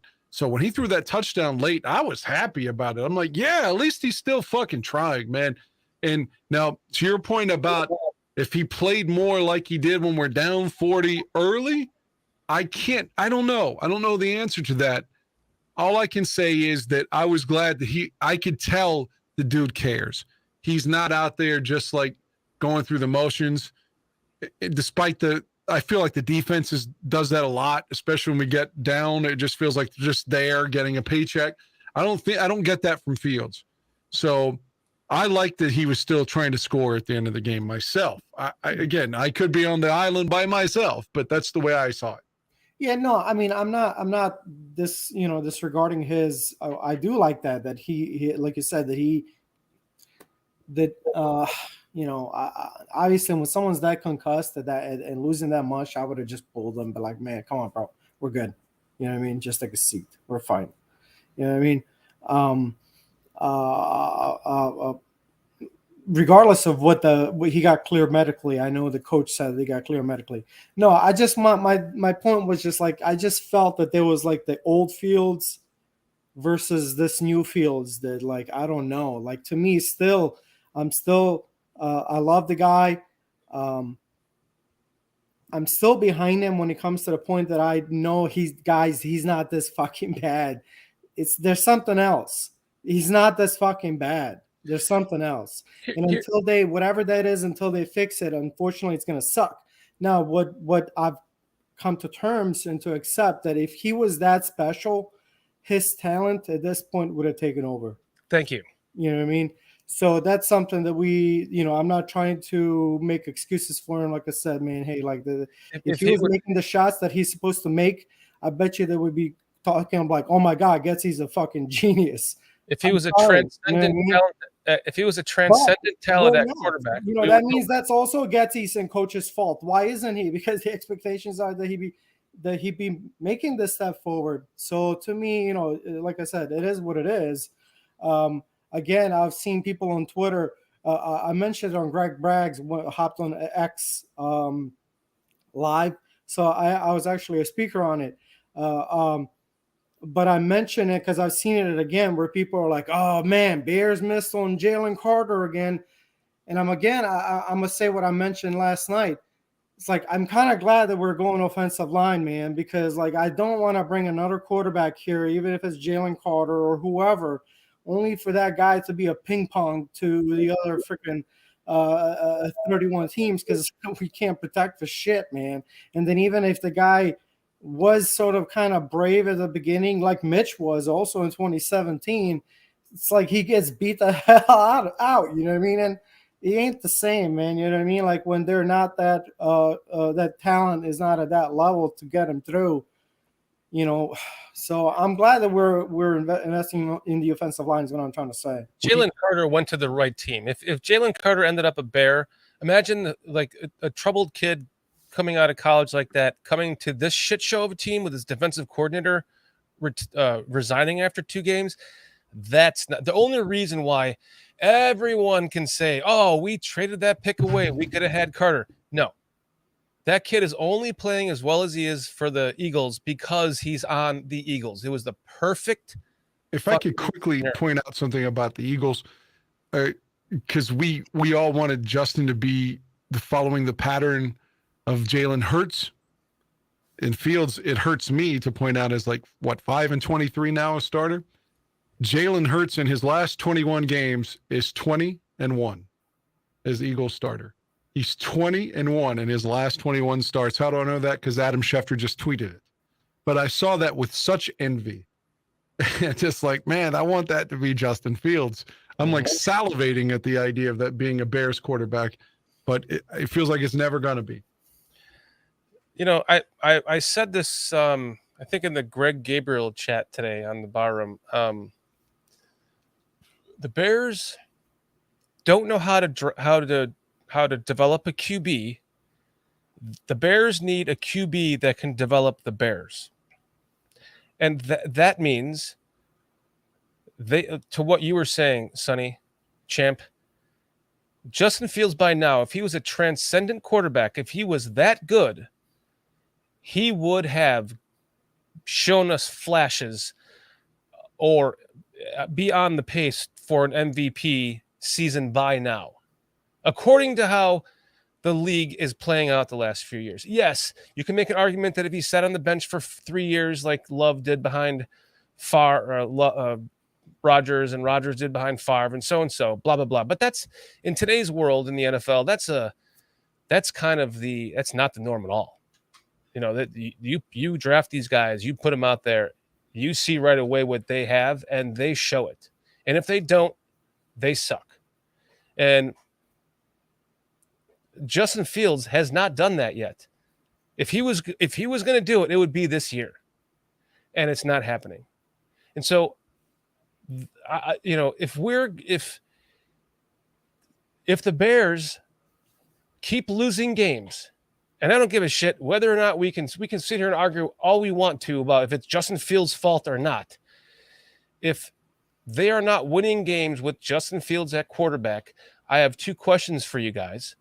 One is, how long does it take for the experiment to change, to find out what you have in Tyson Bagent?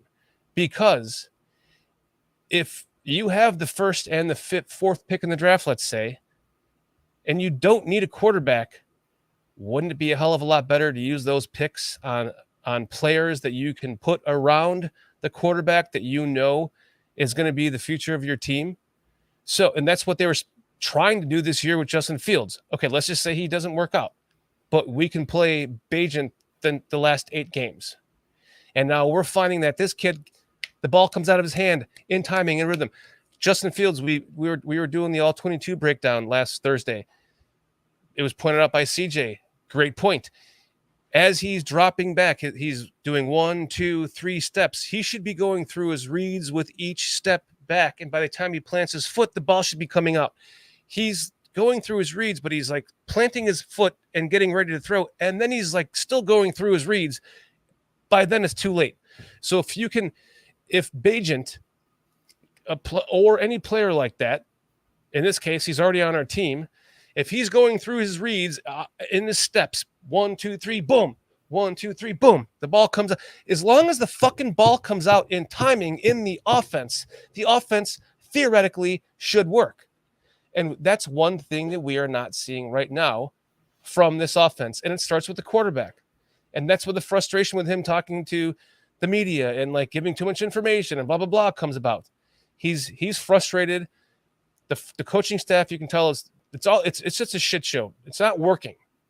So you get four more losses under your belt here, 5 more losses, and we're 0-6, 0-7, 0-8. It would be an absolute disservice not to put the kid in just to see. Maybe it is the quarterback. Maybe this kid can 1, 2, 3, boom, 1, 2, 3, boom, 1, 2, 3, boom, over the top. Then you don't have to draft a quarterback in this draft. So if they ended up, let's just say, playing Justin the rest of the season just to see what he has, and they win 3 games again, and the stats are the same for Justin. Now you're sitting there with the first, let's say they never even go to Bajent because that's just a pipe dream from a fan like me. Let's say they're sitting there with the first pick and the 4th pick, and they have committed to Justin Fields the entire season. My second question to you is long-winded, sorry. Do you draft a quarterback still? Because you still have Justin Fields on just to sit that quarterback behind for a year? Or do you try to go to Bajent at some point in this season to figure out if you even need to draft a quarterback? That was a long-winded question. I'm sorry. It was more of a rant. That was a question/rant. Dan, you want to go first, or you want me to go first? I mean, wouldn't it behoove you to, if you're I agree with you. I do. At this juncture, I still maybe benching Fields would be good for Fields' mind anyway, just to get a break, just to see the field, and from a different perspective. I don't know what's wrong with him, but I still think a lot of this is because of the coach, man. I've lost all faith in Eberflus, and whether it's Bajent or Nathan Peterman or Justin Fields in there, I think that the coach is holding us back. I mean, there's nothing that he does well. Nothing. Like you mentioned, his press conferences are terrible. He's calling the defense now. Well, the defense is fucking terrible. Can't get off the field. Can't get any pressure. Can't get any turnovers. I mean, refuses to make adjustments. You let one guy free constantly. It's like, why is he here? What is he doing to justify his position? So I still think Fields is salvageable somewhere else maybe, but I think the writing is on the wall with his time here. It's just not going to work here. So I would like for it to work. I'd love for him to win Sunday, get some confidence, and suddenly win 7 or 8 straight games. I would fucking love it. I want it to happen. I don't think it's going to happen. So if you told me that Bajent started coming up soon, I mean, see what you have, man, especially if you're 0-6, 0-7, whatever. Why not? Sonny? As you guys are talking about that, I'm going to tell you what I think is going to end up being the Bears' luck. But to answer your question, if we end up losing the next 2 games and it looks the same, and when I say the same, I mean the offense is just for some reason not clicking. At that point, I think we're going into a bye week. If I'm not mistaken, at that point, I would see they probably won't do it because you're technically you'd be only down oh my God, you're only 0-6. But at that point, I think the writing would be on the wall, especially if there would be no movement on the how the offense operates. And then I'm totally with you, Shorty, what you're talking about. It would be interesting. Sometimes you do wonder if, because when you look at the film from week 1 and week 2, I didn't get a chance to see any of the JT Sullivan, the QB school, or anyone for about a 22 film about this last game to know how people were open or not. But I was going to say, for the week 1 and week 2, it made you think there was a lot of shots that he could have taken. And then, where you would have either put us in a field goal range or flat out touchdown. And makes you wonder, like, man, if there was a different quarterback that could have just seen it and pulled the trigger, like I said, Getsy could have been hailed like, damn, this guy's a play caller. Because at some point you also have to, as much as I think we're pounding on Getsy because to us Fields took a step back. I don't think anyone's really per se questioning. Look, if guys are open, then he's doing his fucking job. Then it's the quarterback's job to fucking recognize those guys and fucking give him the goddamn ball. I'm sorry. But then it goes back on the coaching. If your quarterback is not capable to do that, it's like, what the fuck you do to him, man? You know what I mean? Because to me, he looks like I said, he looks like a different person when he's like, I don't know, like in this last game, he looked like old Fields towards the end of the game, where he's just like looking if the guys have their back turns to him and he's giving his guys a shot. So I would answer that, I hope that answers your question there. Now, would we, to answer your second question, yes, absolutely. If you for some reason you give Fields year 5, or I'm sorry, yeah, it would be. I'm sorry, it's year 4 next year, right? Not year 5. Right. And if I could interrupt 1 second, go ahead. Something that's never happened to me ever, and I've been doing podcasts for like 5 years now, off and on. I've never had to just call a timeout to go take a shit, but all this Bears talk, I'm going to go shit my brains out. I'll be back. No worries, bro. That's awesome, man. Oh, shit. I have heard plenty of leaving to take pisses. I've done plenty of them myself, but never a shit. No, that's funny. That's man. the first one. Hey, you gotta go. You gotta go. What can you do? Hey, he's been gone for a while though. So how you doing? So, but I was gonna say, watching porn while he's in there. I know. Yeah, I know. It's gonna turn into that. No, I'm just kidding. But no, I'm with you that, like, I think it's actually year 4 for Fields. It doesn't matter. Like what you were talking about. If we keep Fields and we draft, should we draft a quarterback? Absolutely. If you're in that range that you feel that guy is worth it, then yes, take a shot. Now, with Bears luck, this scenario will probably end up something similar to Drew Brees, where that's the year where you commit to someone else, but for some reason he just fucking explodes and turns into Drew Brees. So, yeah, that's probably some Bears-like shit right there. It's totally Bears. I mean, here we could be sitting here with the first pick in the draft again, a quarterback sitting there who might not come out of college and stay in college because the Bears have the first pick. Yes. Like, it's literally been suggested that his dad said, if it's not the right team, he'll stay in college.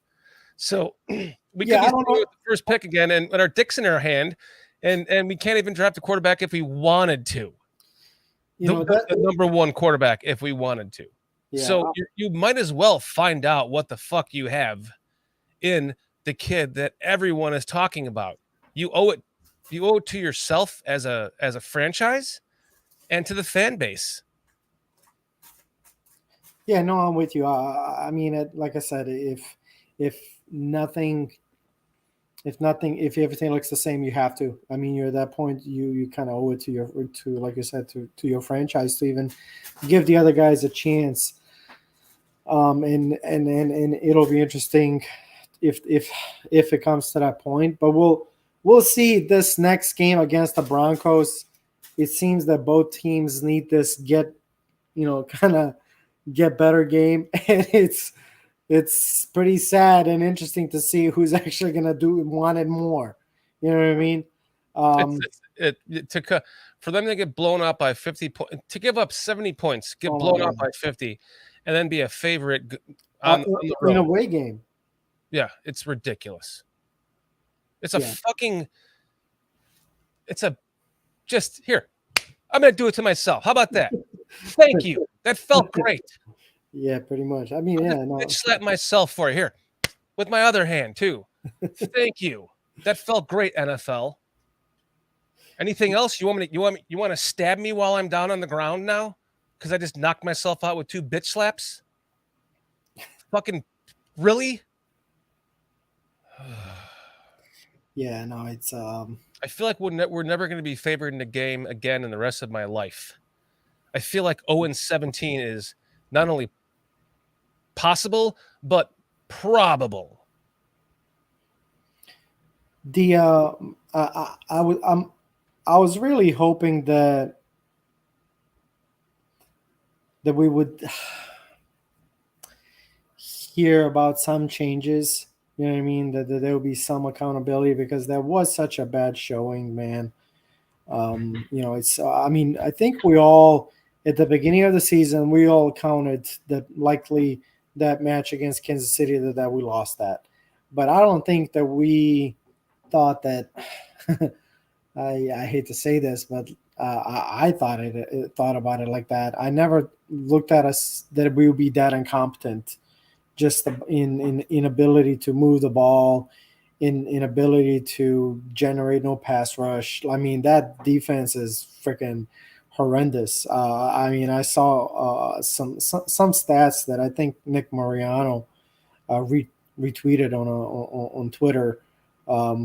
Where, man, the Bears defense for the past 2 years is like falling in 32nd almost in every category. So it's difficult to have a winning football team or a winning culture when when you're dead last in every category in defense. When your offense, it's you're thinking you're gonna be on on some speedboats, and you're gonna sail the waters on a speedboat, and then you freaking wake up, goddamn. You don't even have a motor in the speedboat. Yeah, you're fucking in a rowboat. Damn it. Yeah. So Jay Sanders saying the Bears are backwards. Who hires a coach before the GM and hires a GM before? That's exactly what I said earlier, Jay Sanders. They interview a fucking head coach, then they hire a general manager that hires the head coach that they interviewed very suspiciously. And then when they knew Ted Phillips was leaving, they didn't even hire a president before any of them to make the final say. So now we have one guy who doesn't have his guy potentially in polls that is going to be like, well, he's going to get the Fox treatment, right? That Pace got. Oh, well, it wasn't my guy. And then you're going to have the trickle down from the top of Warren going, well, Pace wasn't my guy, and therefore Flus wasn't my guy. So I'm going to clean house. So now we're just in the hamster wheel going around and around and around and around again. And another 5 years is wasted before we can just fucking say fired. Warren, who do you want? Jim Harbaugh? Okay, cool. Let's go win. Jan, are you back from your shit? I've been back for several minutes, actually. Good. How was your dump? Do you have a bidet there? It was just like a sit down and a mini explosion, came out, wiped, washed my hands, and here I am. Good. I'm glad you washed your hands. I did do that. We got a $2 super chat from Retro. Armstrong runs Bears. Don't look behind the wait. What is that? Armstrong runs Bears. Don't look behind the curtain. Armstrong runs the Bears. Don't look behind the curtain. I didn't get that. But thank you for your super chat, Retro. Did you guys understand that? No, I'm sorry. I do not. Oh, we got another. Oh, guys, we got a $10 super chat from Hector Zambrano. Caleb Williams may come to Chicago if they hire Lincoln Riley. Ooh. Is that the head coach from USC? I don't watch college. Me either. That's why I'm asking like an idiot. Thank you, Hector, for your $10 super chat. Can you please is Lincoln Riley the head coach of USC? Yeah, USC Trojans. Okay. Yeah. Well, okay. Whatever. Yeah, Let's I shake guess it up. you'd be hiring his head coach. So I think that's the isn't that Arizona Cardinals? They went that route with Kyler Murray and wasn't his head coach the same college guy, I believe, if I'm not mistaken. Yeah, that didn't work out. That Yeah. was Mahomes' college coach. Oh yeah, you're right. Yes. And with the Raging Oracle, Bajan is third string. His third string, because from my understanding, the being third string is considered something, like you're the scout quarterback. Anyways, like you're getting more reps than the number two guy. So it's actually, from my understanding, it's actually better for him to be number three because he's getting more reps in Right. practice Right. Against the defense. Just wanted to throw that out there. Another $2 super chat from Retro. Thank you. Sports Talk USA. Trace Armstrong runs the Bears behind the scenes. I wish that he would be running the Bears behind the scenes. I feel like it wouldn't be a shit show like it is now.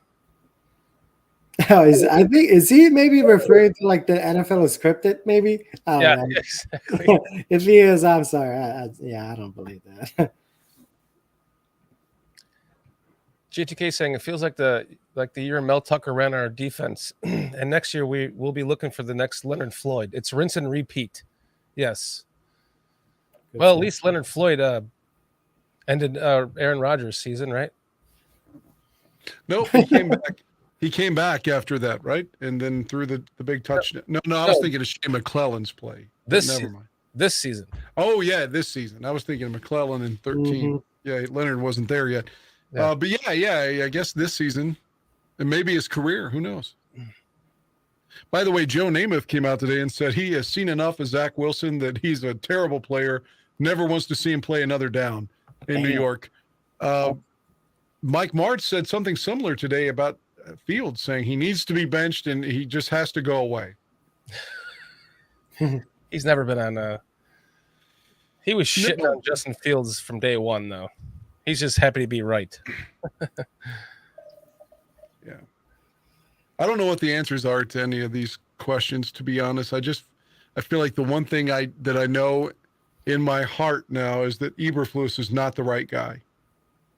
And I think the coaches right now are probably part of Justin's struggles just as much as Justin is.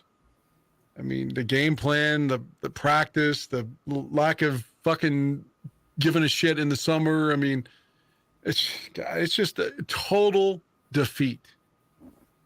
And I'm going to be at the game Sunday, and my friend who's going to be with me is a Denver fan. He's been a Denver fan for 30 plus years, but again, I never get to see him anymore because he lives in Morgantown, where WVU is now, which is like 4 hours from me. So the last time I saw him physically was probably we were at the Bears Steelers game on Monday night in 21 together.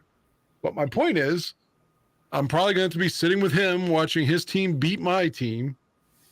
It's just like, I wonder at what point Soldier Field just starts booing them. The first quarter, maybe? I don't. The second, at least the second, right? They're going to just start booing the shit out of the Bears. Because everybody's tired of seeing this product. Guys, we got a couple more super chats to get to here. Sports Talk saying, damn it. Trace is an agent. Bears prefer his players. Okay. I get him now. Yeah, thank you. Thank you, Retro. Thank you for your super chat. One more from Hector, $5 super chat. Caleb Williams and Lincoln Riley both came from Oklahoma. Also, Caleb left Oklahoma to play for USC because of Lincoln Riley. Thank you for your super chat, Hector, and thank you for clarifying that. Yeah, that's great info. I mean, if that's the case and you're scouting, if you're Ryan Poles and your scouting team is telling you Caleb Williams, sorry, man, Eberflus, like, that's the thing. I hope his friendship doesn't fucking come into work here, because if you're looking, from back, like this team has regressed so much, man. And man, Eberflus, I would be at that point. You would do kind of what he recommended. Absolutely, you do that. that gives you the best chance to put that quarterback in the best possible system that he's going to feel uncomfortable in, that he can hopefully succeed in. That's what you need. And like I said, my hopes is that the next year, whoever that person is that we may make sure that we have one of the best offensive lines you can have. I'm sick and tired of being Jay Cutler, shitty offensive line, Mitchell Trubisky, shitty offensive line, Justin Fields, shitty offensive. You know what I mean? And by the time they get something good, they're so fucking beat up that they're like a shadow of the old themselves. You know what I mean? The first place where they went wrong with Cutler was firing Ron Turner after 1 year. Jay and Ron Turner didn't get along. I think that was part of it. Jay was pretty condescending toward him. I know Dan's gonna disagree with me here. I just started watching football, like I'm not watching football, but like sort of paying attention. And I remember when they gave Jay that big contract, big extension. I thought that was so stupid because I was like, man, well, that fucking guy, I already knew it. Like, man, that guy's not it. Even though, like, again, but up to that point, I knew nothing about Cutler. So just imagine that you dropped a brand new fan with no knowledge of anything around that time. But I knew enough to be like, he's not that elite player that I immediately just off of like understanding soccer. I knew like that you have to have some key captain, you know, you're number 10 in soccer, you know, whatever. I'm from Europe, so a lot of soccer urology there, you know, my bad. So, you know, I don't know, you know what I mean? Who knows what things could have turned differently, but the Bears always to me have just kind of done, I don't know, stupid things, man, stupid moves as far as I remember. So this is the first time that where they have Warren in, where it feels it's going to be different, but until we start seeing some changes, it's going to be the same old Bears, man.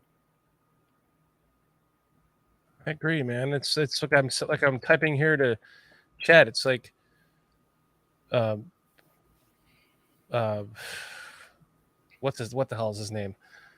Our offensive coordinator for the Ron Turner. He was arguably the best offensive coordinator we've had in our lifetime, because he ran the 90s offense with Eric Kramer, who still holds most of the records for quarterback, 2,000-yard receivers, pretty good running game with Tillman at the time, even just a cast-off running back like Tillman.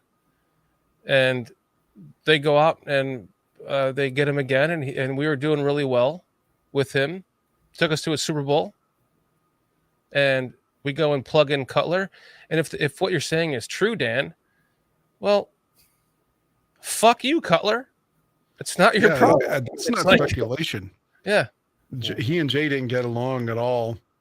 And, you know, the offense really hadn't picked up since the Super Bowl year, whether that was with Greasy or Orton or even Jay. So I felt that at the time, Lovey thought he had to make a move. So in couple of that with the fact that Cutler didn't get along with him, the problem was they interviewed Trestman then. They should have hired Trestman. Because if Trestman could have had like his 2013 offense with the 2010 Bears, they probably win the Super Bowl. Right. I mean, if they were scoring the way they were. Now, granted, the 2013 Bears had Brandon Marshall and Alshon Jeffrey and Martellus Bennett. You know, sorry, Johnny Knox sustained a terrible injury, but he and Devin Hester at wide receiver aren't comparable to those other guys. But still, they had enough to get to the NFC title game. So if they don't hire Mike Martz and hire Trestman, I think there's a chance they do win that Super Bowl. And then Greg Olsen retires a Bear and with not all the leading receiving records. And he's not fawning over Taylor Swift in a broadcast, which is absolutely embarrassing to himself and just like condescending to any fan out there. Oh, that's my favorite album, 1989. No, it's not. No, it's fucking not. We know it's not. Who are you pandering to? You piece of fucking shit. I'll never like Greg Olsen ever again. God, that broadcast was just asinine yesterday. It's amazing to me that he can go from retired to calling the Super Bowl in 2 years. What? Well, Tom Brady takes over the gig next year, allegedly, and Brady's going to be getting paid like $10 million a year for like 10 years. It's a $100 million contract, I think. So I think Brady's going to be doing the MVP, the number one team, unless they make it a 3-man team. I was gonna mention. I forgot who it was that mentioned put in a comment about the offensive line and be saying like, "Oh, that's such a cap out. That's not an excuse." Look, I agree with him that if the quarterback is special enough that he's gonna overcome shitty offensive line. You know what I mean? That, like I said, that eventually his talent would just like pop out on the other end. But when you don't have that talent, dude, you gotta give yourself the best chance to protect what you kind of got. You know what I mean? So they can be at least operable, so you can have at least some type of offense. You know what I mean? Because you never know. Everyone kind of develops at their own pace, and kind of momentum is a thing. You know what I mean? It's just these are still young men that are 21, 22, they're technically still developing, you know what I mean? So, there's bad habits that you can pick up, when you're getting dinged, the moment you step on that field, versus when you're kind of getting dinged every once in a while. And then you kind of learn, I don't know. Like I said, the special ones come out on the other end. There's no doubt about it. But the other ones may need their time. I don't know. I'm not the quarterback whisperer. I don't think eventually it really does come down to a talent. I don't think it, you can sit behind the greats all you want, but if you don't have it, you don't have it, man. Just ask Jimmy Garoppolo. He sat behind Tom Brady for 5 fucking years and Bill Belichick for 5 fucking years. He ain't shit. I mean, he's a good quarterback, but he ain't like someone that middle of the road. Yeah, you're not going to build a dynasty with him. You know what I mean? So you still have to have that talent. So that's all. But just playing devil's advocate, Jimmy G did lead San Francisco to a Super Bowl. They had a lead in the fourth quarter, and the defense gave that up to Mahomes. So he was close to winning a championship and led them to an NFC title game after that. So Garoppolo's got he can point to be like, here's my middle fingers to all you detractors. Like, I've had success. Here's what I would say back to him about that. Cam Newton had one great year too. They don't make him elite, man. You know what I mean? Like, when I think elite, I'm only thinking people that have continuous. At one point I would have called obviously Russell Wilson elites. Obviously, I don't know if either old age caught up with him and he's kind of just done, which to me it looks like I think he's going to be done after his stint with Broncos. But I mean, like, quarterbacks that are like, Cam Newton was like dangerous for like a year or two tops, and that's it. So if we're comparing Cam Newton had a terrible Super Bowl.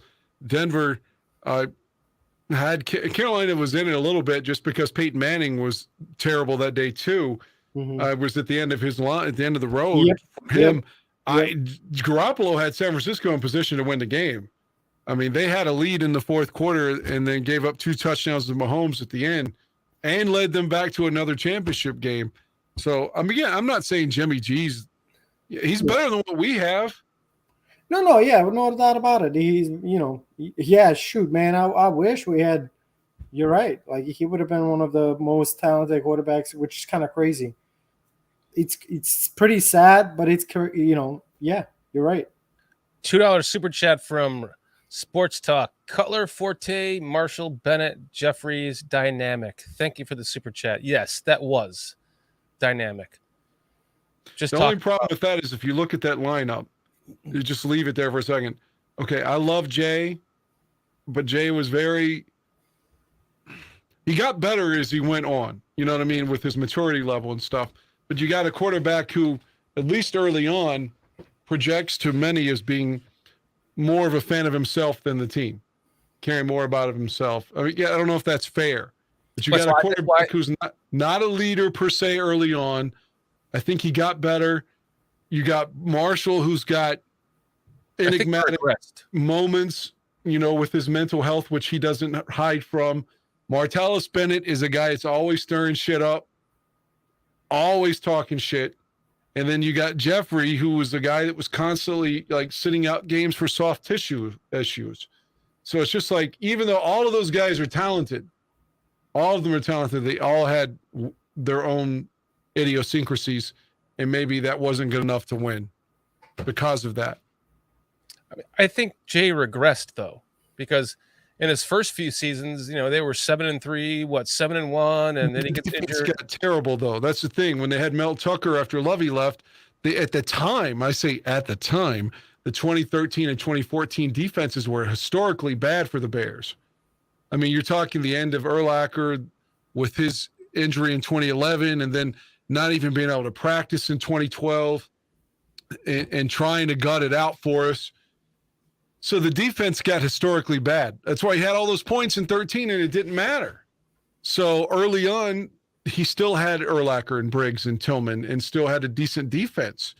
So by the time Jay got to where he was kind of a leader, he's never going to be a friendly, warm guy. He's just not that. It's not his personality. But when he was mature, he didn't have a defense. It's too bad. You know how they say like women, like their peak of fucking is when they're 40 something, and for us it's 18, and it doesn't line up, and it should line up, but it doesn't. That's the way it was for Jay. By the time Jay got good wide receivers, playmakers, and became a good leader, he had no defense. And when he had a good defense, he didn't have any playmakers. Yep, that's a good way to put it. That's how I feel like I am now, like still stuck in puberty, waiting for my first orgasm with this team, while I'm watching everybody else around me getting married and having children and jerking off all they want, but I can't, because I can't come yet, because I haven't hit puberty, and I'm going on 30. God, if they could win Sunday, I'm going to jerk off in the hotel, I think. I'm going to be so happy.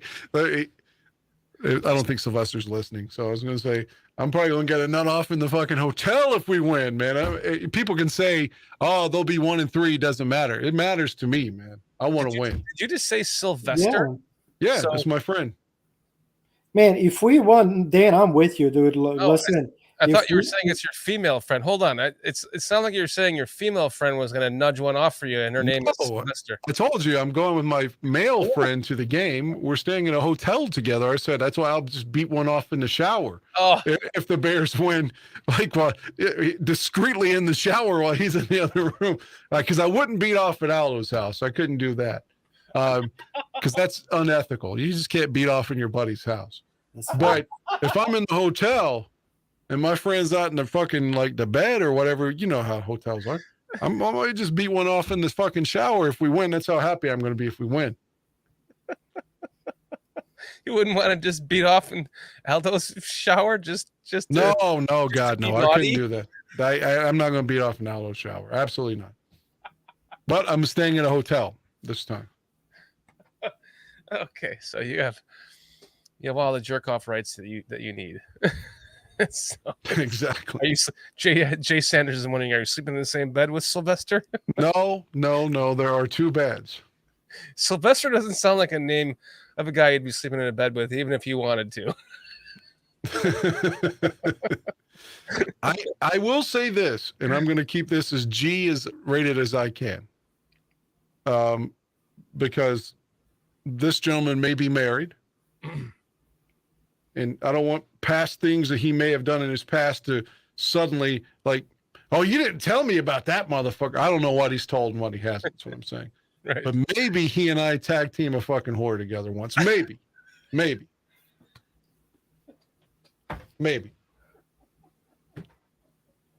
So That's a fun time right there, man. I mean, maybe. This person told me she had a fetish, that her fantasy was to have sex with a white male and a black male at the same time. And I was like, well, shit, I'll just call somebody out. Maybe this is all in my mind. Raging saying you guys are in the Austin Powers hour. Austin Powers, that's our guy in England. Yeah. Chris Watts. You want a shag, baby? I can't wait to get into. I want Chris to say, do I make you horny, baby? Do I? But you can't. I try so hard to do his accent, and I can't. Yeah, it's more like Braveheart, Mel Gibson than Austin Powers. Meets Brad Pitt in Snatch. Yeah, it's something. It's hard to understand him at times, but I'm a big fan of his, so I'm really looking forward to meeting him. Oh, me too. It's going to be epic picking him up. We're doing a show live that Thursday night, and I'm going to have him, PJ and Foster. I'm going to send myself a link. PJ and Foster and Walt will be doing the show, and I'm going to hop in while I'm driving there to pick him up at O'Hare, and then I'm going to have him get ready to come outside, log into his link on his phone, and then walk outside while he's looking for me while I'm waiting for him, and then we're going to like be online together on the show while we meet. You all should do the same thing and pick me up at O'Hare. You and Chris pick me up, so I don't have a big fucking cab ride. But when did you land? The day before the Raiders game, the 21st. Oh, the 21st. The game's the 22nd. Yeah. You said you're going to be in town. I'm not asking you to pick. I'm telling you to pick me up. I'm just saying, but if you don't want to pick me up, it'll be all right. That would be cool to do that. Especially considering you're going to Aldo's that day anyway. What time do you land? It's a morning flight. I think it's at like 9 or something. Oh, fuck that. I'm not going to be up that early. Okay. I love you, Dan, but that's too early. That's fine. It's an hour plus drive for me to get to O'Hare from where I didn't know that. I didn't know. Retro $2 super chat. Sleep on your back at Aldo's house. One eye open too. Don't sleep in the doggy style position. God. Aldo is still recovering. He's still got the arm issues and stuff. So I don't think he's doing any dirty stuff right now. Well, that's why doggy works. He doesn't have to use his arms. He can just be like. I don't think he's at it. You know how like we talk about players, they haven't overcome the injury yet, and is he mentally ready to go? I don't think Aldo's mentally ready to go yet. He's still really worried about his arm and shit like that. He's still healing, so I don't think he's doing any dirty stuff. But I could be wrong. I haven't asked him. Well, just make sure you sleep on your back. You'll be fine. Just don't sleep on your. What's safe is safe. Better safe than sorry. Cliff, when are you coming in? Have you decided what your days are yet? He says it's going to be another long 5-day party because he was partying up here in Tampa with his buddies, who now he's going to the Bears game with, and got me the extra ticket. And well, as we know, I did show you guys what happened to me after the Tampa game with Cliff. This is what Cliff did to me. Look, I had to sleep on his buddy's floor. Apparently, after I was roofied with a boner.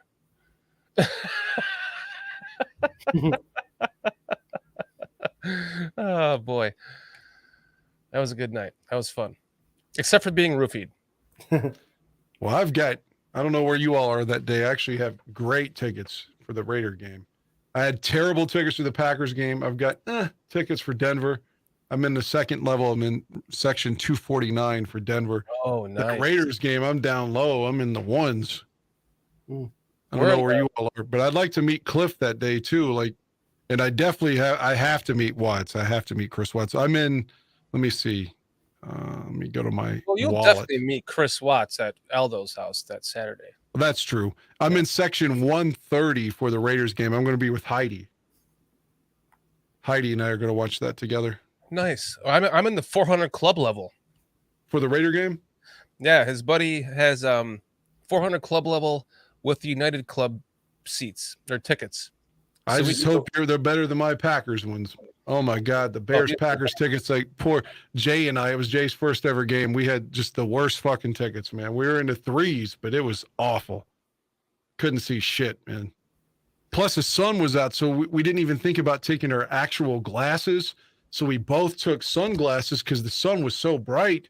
So now you're putting our vision impediments on top of it, and we're far away. Oh my God, it was terrible. The seats and the Bears are getting fucking just blown out. It was just so bad. Yeah. Sonny, you seem a lot more reserved tonight. Last week you were bringing the heat, man. Yesterday's loss just he ran out. You ran out of gas. The what? You're out of cocaine. Is that what happened? Yeah, right, man. I wish. Actually, no, You man. don't have cocaine? No, yeah. No, man. No, but I was gonna say, I don't know. It's not about that. It's not that I'm out of juice. It's just more of, He's deflated. yeah. We're all It's more of like, deflated, you yeah. know, like I am glad, like, and I mentioned at the top of the show, I am glad to see that at least that they it seems that they're trying something new. Obviously, it didn't work against the Broncos, but at least they're trying to find a way to get this going because, as I said, Fields to me ain't that bad. And then Dan, you mentioned it, man. Like, if they could win against the Broncos and then you go on Thursday Night Football, let's say by some miracle you win there too. You got that bye week. Now you can sort of like get a little bit more organized. But again, like, man, I don't even want to go down that route unless something changes. You know what I mean? And unfortunately, up to this point, anything that they've tried, it just ain't working, man. So it's a little hard for them to be trying to find changes at this point in season. I know I'm afraid by the time they find these changes, we may be kind of like we shot ourselves in the foot too much, Yeah, I agree. It's so Bears because here we could be sitting here not even knowing what we have. If we just ride this whole thing out the rest of the season with Justin Fields, we could end up with a new head coach at the end of the season, and then they might go, okay, we just want to give you one season with this head coach or with this quarterback, see if you can get something out of him, and then we'll know that okay, we're going to get 3 opinions. The third opinion is okay, done, and then now we're sitting here not knowing what to do because we didn't draft a quarterback with the last draft, and we didn't play Bagent. And now we have a new coaching staff that doesn't know what to do with Justin Fields, and we're moving on in a draft where we don't have 2 first-round picks. So it's just so fucking Bears. It's so Bears. It could have been last year. They could have just been like, "Fuck it, we're gonna draft C.J. Stroud. He's already thrown for more yards in 3 fucking games."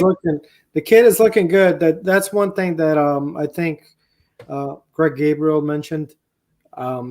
He's the one I have, he's the first one actually that I have to say that I heard him talk about the anticipatory throws for Fields. And when you look at CJ Stroud, like, man, yeah, he's got those throws, you know what I mean? And unfortunately, that's one of those things that Justin Fields didn't. Fields has one 310-yard game in his 300-yard game in his career, and he's already got. But this goes back to polls, and you know what I mean. And then like we have to look. This guy is the one that missed on Velus Jones Jr. If you hit on Velus Jones Jr., I don't want to say I'm pissed off that we got DJ Moore. But if Velus Jones Jr. is, or I'm gonna say if you hit on a receiver, like I'm watching some of the rookies on LA Rams here. They have the I think I'm not sure if he's from Hawaii or from where from. His name, you know what I mean? Anyways, they're looking good. Again, I know I'm playing a fucking, but that's not my job. That's why you get paid for to be the fucking scout to find these fucking guys. So if you miss on Velus Jones Jr., now you got to trade for DJ Moore. And again, I'm not bitching that DJ Moore is in Chicago, but if you found your receiver, you could have traded for something else. And you know what I mean? Now CJ Stroud. Could you have had him if, again, it's like we're not doing our jobs as a GM again. You know what I mean? I have to address Zach here. I'm sick of the 52 pieces of shit and Justin Fields take. Listen, Zach, that's why this show is called Bears Fan Therapy. This show has been thumbnailed Bears 0-3 Bears fan therapy session because that's what we're here for. We're all in the same boat together on this. We're all just as thrown aback by how shit is going in such rapid fashion shit show. It's like a rapid fashion shit show. You go from Alan Williams, his home and Halas Hall was raided. Oh no, it's just Halas Hall was raided. Oh no, it wasn't Halas Hall. It was just his home. Charles Tillman's involved. Remember that? Yeah, and then now oh no, there was no FBI involved. To his lawyer saying, oh well, there was no child pornography. Well, who even said that? You're the one saying that. To Soldier Field getting robbed of $100,000 of equipment, gators and tractors and all kinds of shit stolen, which ironically was the same day that he resigned, Alan Williams, and there was FBI involved. That's weird. Was it that? Just a side note, maybe Alan Williams has like a operative that was going to be stealing shit from. And the FBI caught it. And I'm just speculating, I'm just having fun with it. But that's what kind of a fucking shit show it is. It's nothing but speculation. There's no facts. There's nothing coming out about what's going on. You don't just have your defensive coordinator resign after 2 games in a second year. After one, he didn't go to the second one. True. He was at the Green Bay game, and he was so bad he should have been fired anyway. But after a season and a game, he resigns amid all the speculation.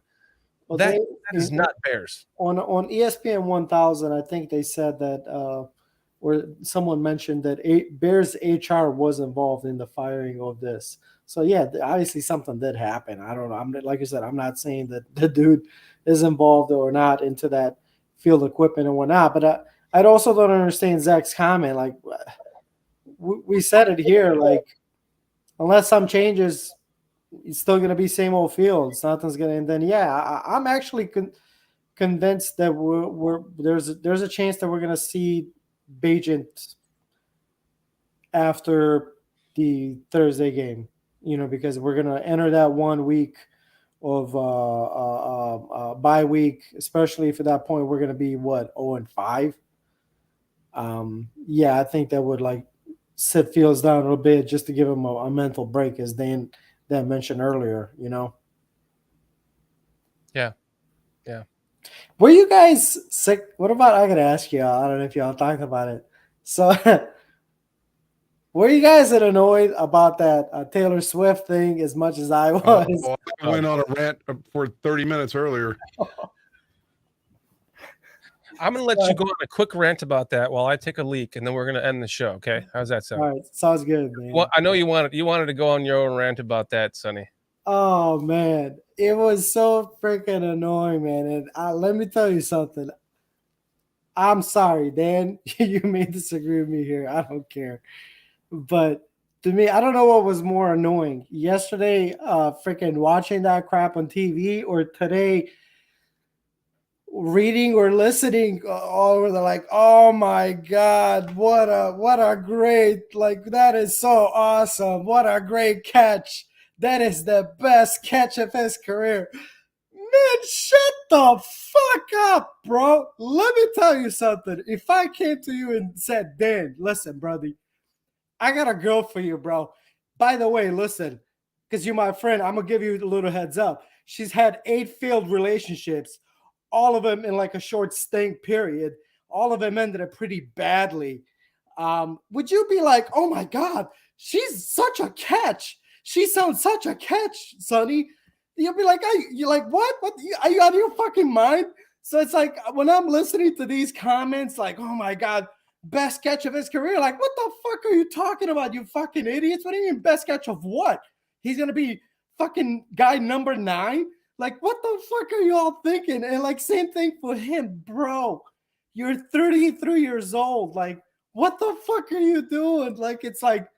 It's imagine there's a fucking car, and it's I don't know, you call up 8 previous owners, and all the owners nah, man, there's something wrong with that fucking car. And you're no, I'm going to buy that car. It's what the fuck are you doing, dude? It's you're 33, you're a millionaire. I don't know. It's his business, but it just seems so fucking stupid to be, I don't know, get with somebody fucking, I don't know. Not to me, that's reckless right there, but whatever, man. It was just, I find it so fucking funny to hear it and read that today. That was all. I thought that it was deeply insulting to us as fans of the NFL them fawning over Taylor Swift. I get it, man. Her tours sell out like a motherfucker. Her tours had Ticketmaster being investigated by Congress. I know she's a star, but we're not watching the E! Entertainment Network. We're not watching, the red carpet as the celebrity. It's a different audience. It's a different demographic. We're here for football. And for Greg Olson to get on there and say 1989 is his favorite record and just pandering to who the fuck knows, and they just kept talking about her. They had like 30 plus references. They kept showing her in the booth. It's like they were starstruck, and it was disgusting. Just fucking disgusting. Whatever that other guy's name is, Kirk or fucking Kurt, whatever, and Greg Olson were terrible on Sunday. And for them just to fucking whore themselves out for Taylor Swift, you'd never see Pat Summerall do that, or John Madden, real announcers. It was just disgusting. I told Fox that it was the worst broadcast they've had since they took over football for the NFC in 1994. Just disgusting. The pandering. Like, we're not 12-year-old girls. We're fucking middle-aged men wanting to watch football. Quit cutting to Taylor Swift. We're not the people buying Taylor Swift tickets. If we are, it's either to get pussy or because somebody's got daughters. That's it. We're not going to see that shit ourselves.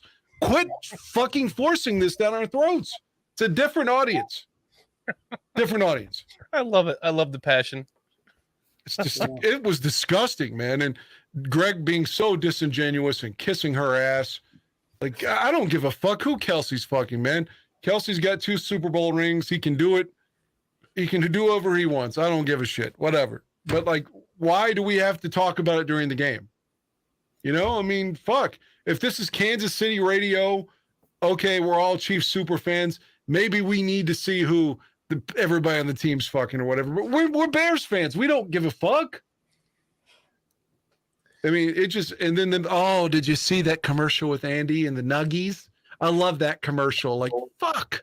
Like, can you all be a little bit objective? Just a little, just slightly, and talk about football, because that's what you're being paid to do. Yeah, Kansas City is the face of the franchise. Mahomes is. Yeah, and the like Kansas said, City Patriots, they're that's all for sure.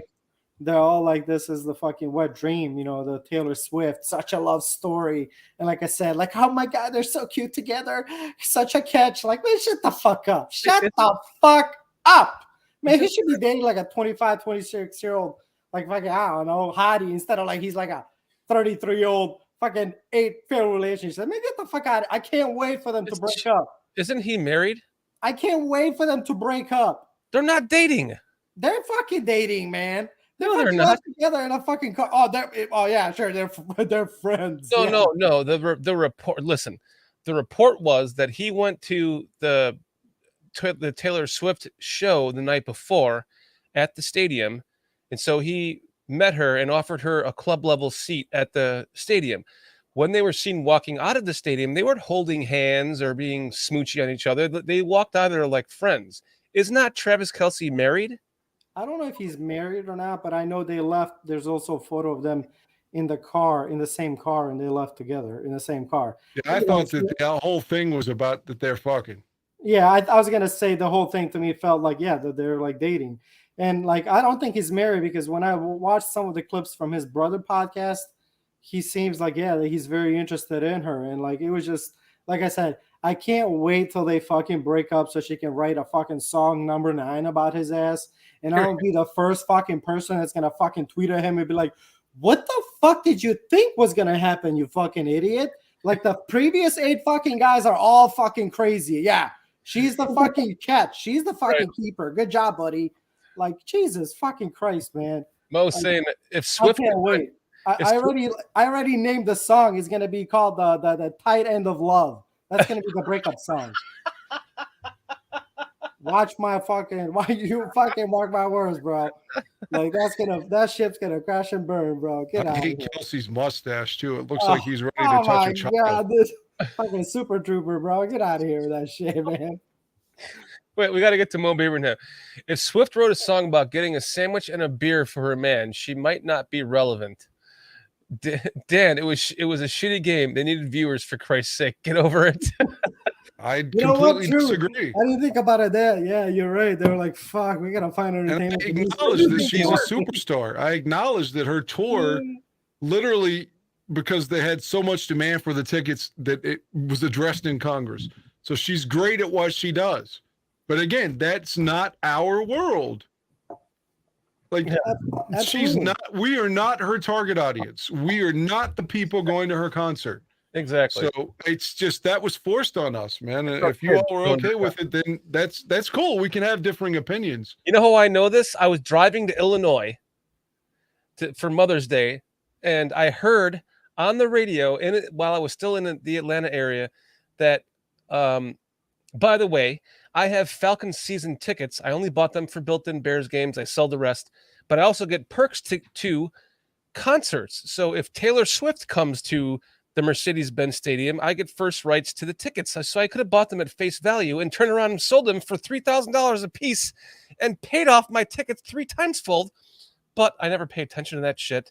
So I'm driving home and I'm listening on the radio. They're going, there was a family going, oh, we bought these Taylor Swift tickets to the concert, and we paid, I bought, they were like $800 a piece. I bought them for myself and my daughter, and when we got there, they were saying that they weren't available.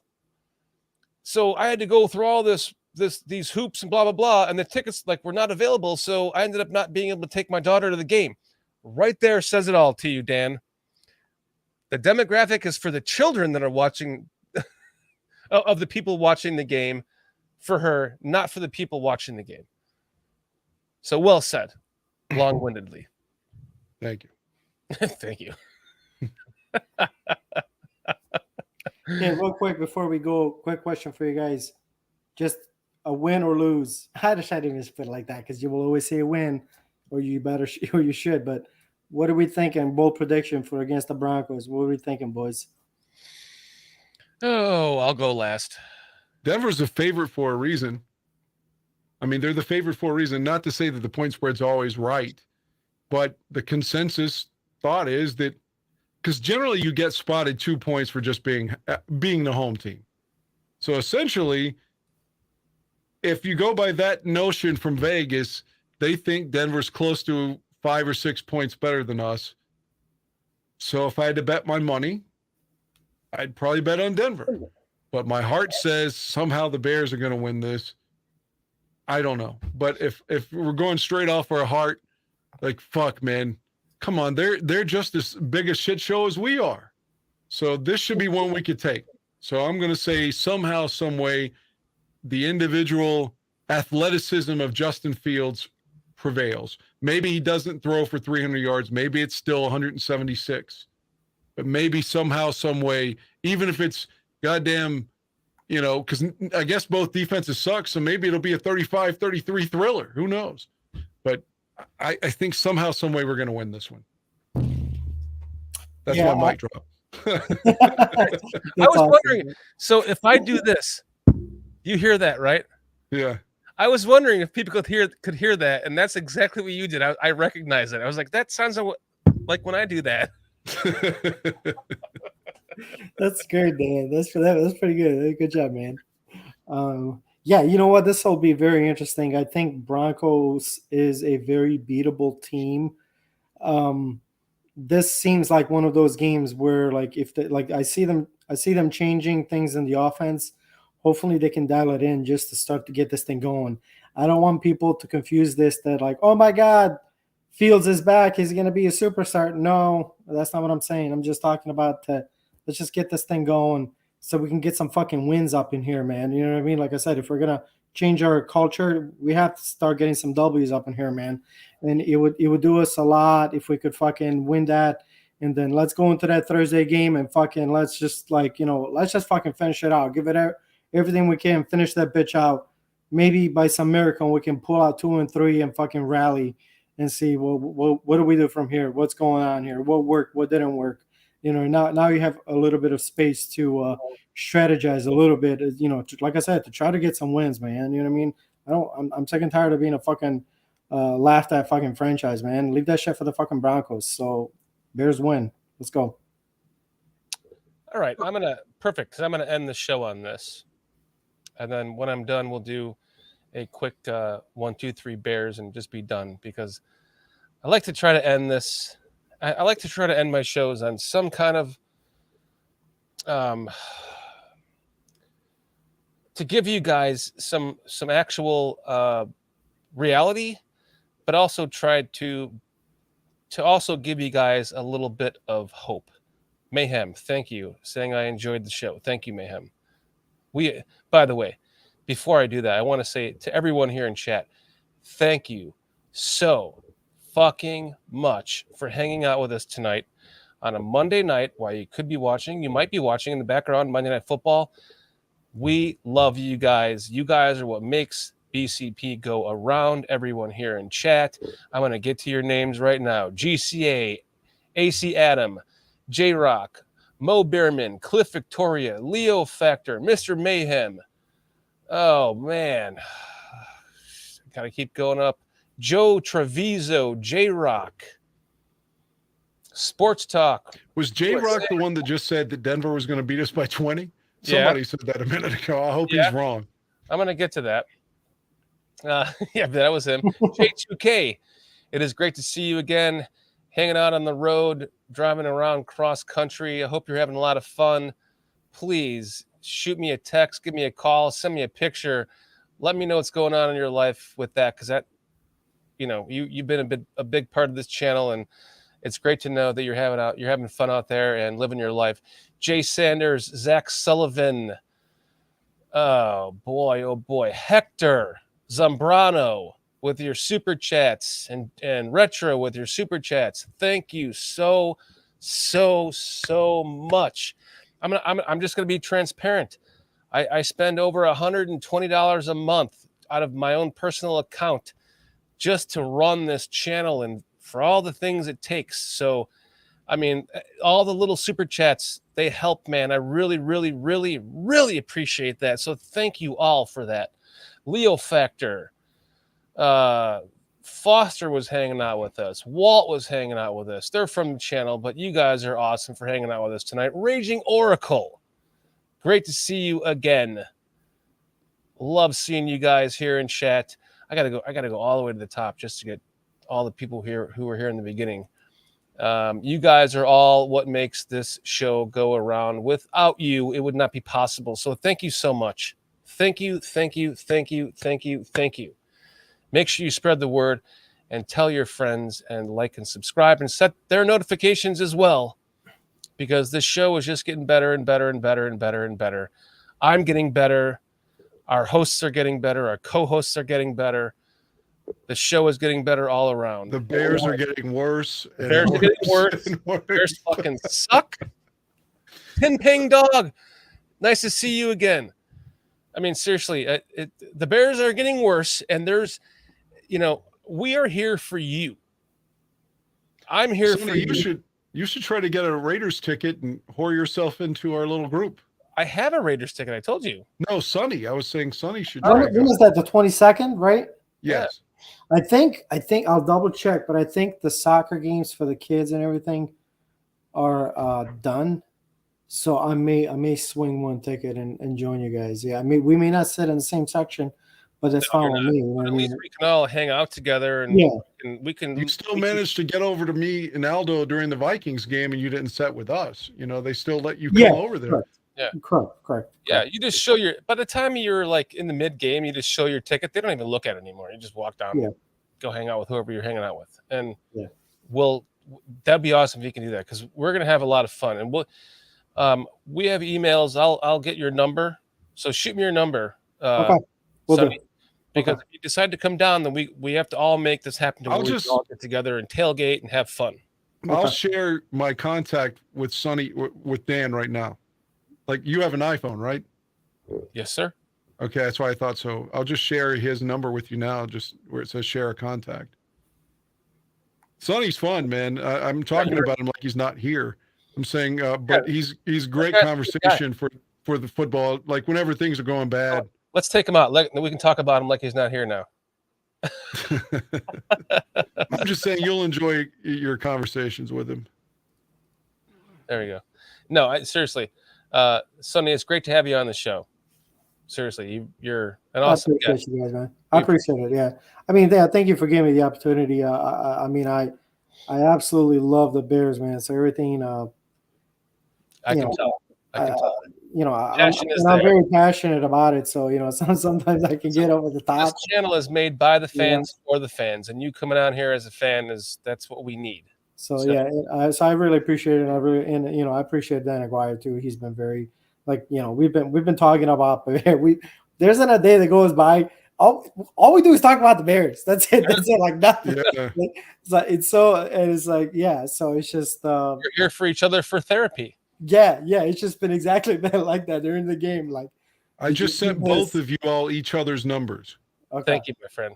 Appreciate Yeah. it. So my parting thoughts are this. I've tried to remain positive, and I have remained positive as long as I can possibly remain positive. We all have done our best of this. Okay, it's not easy to start a channel, a YouTube channel, and try to make it grow. Based off of the assumption that this team is now taking the next step, right? And then to find it all just come crashing down, falling apart.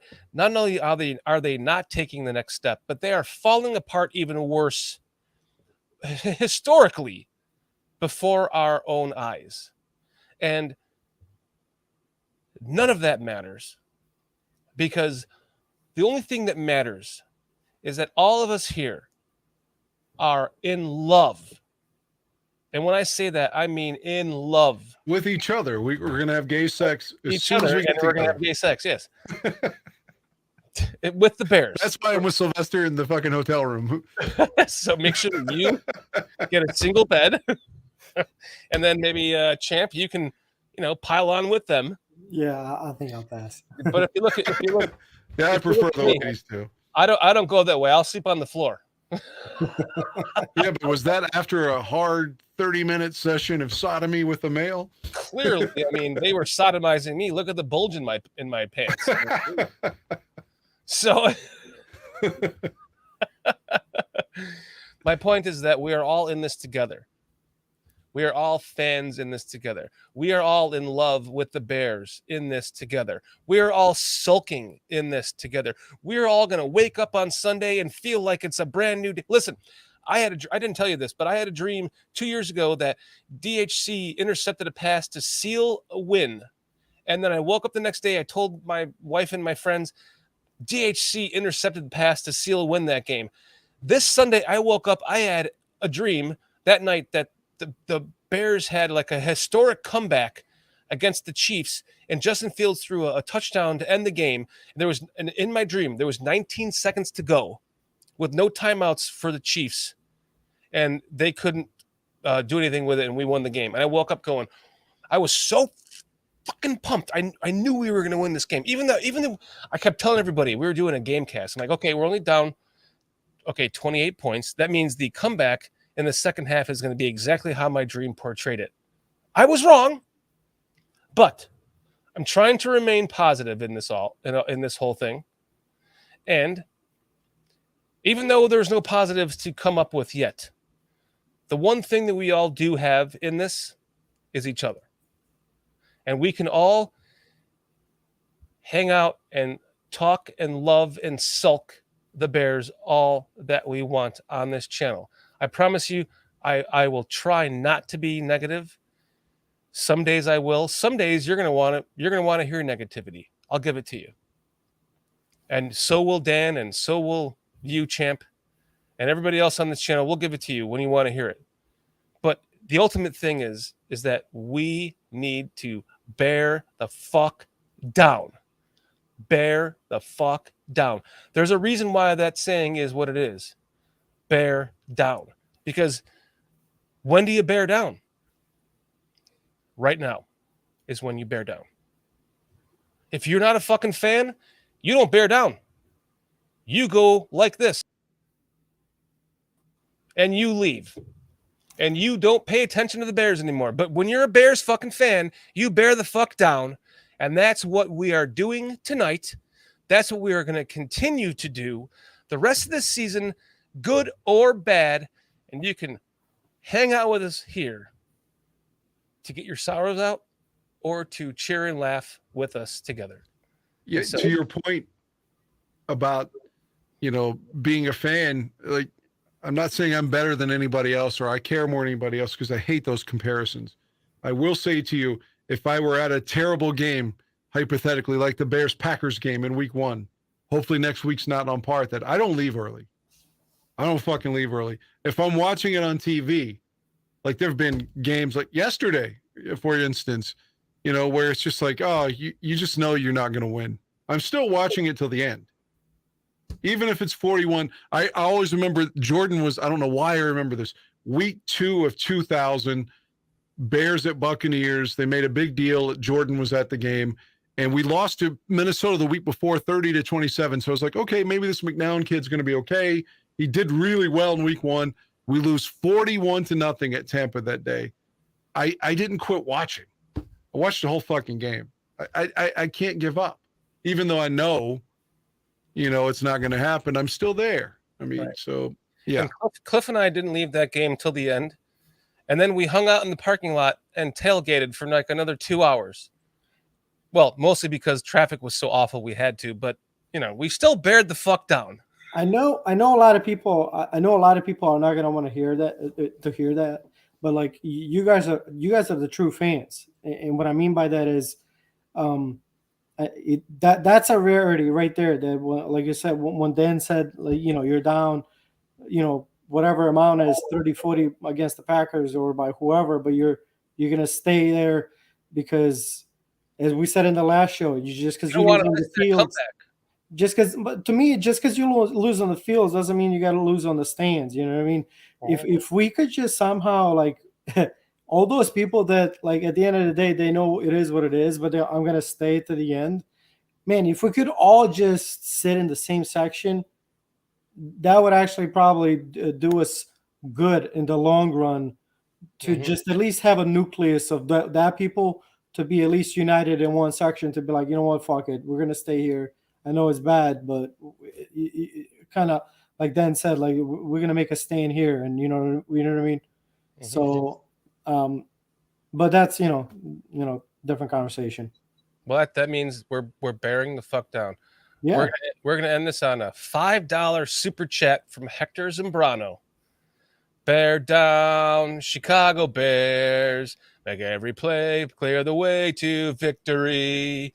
Bear down, Chicago Bears. Put up a fight with a might so fearlessly.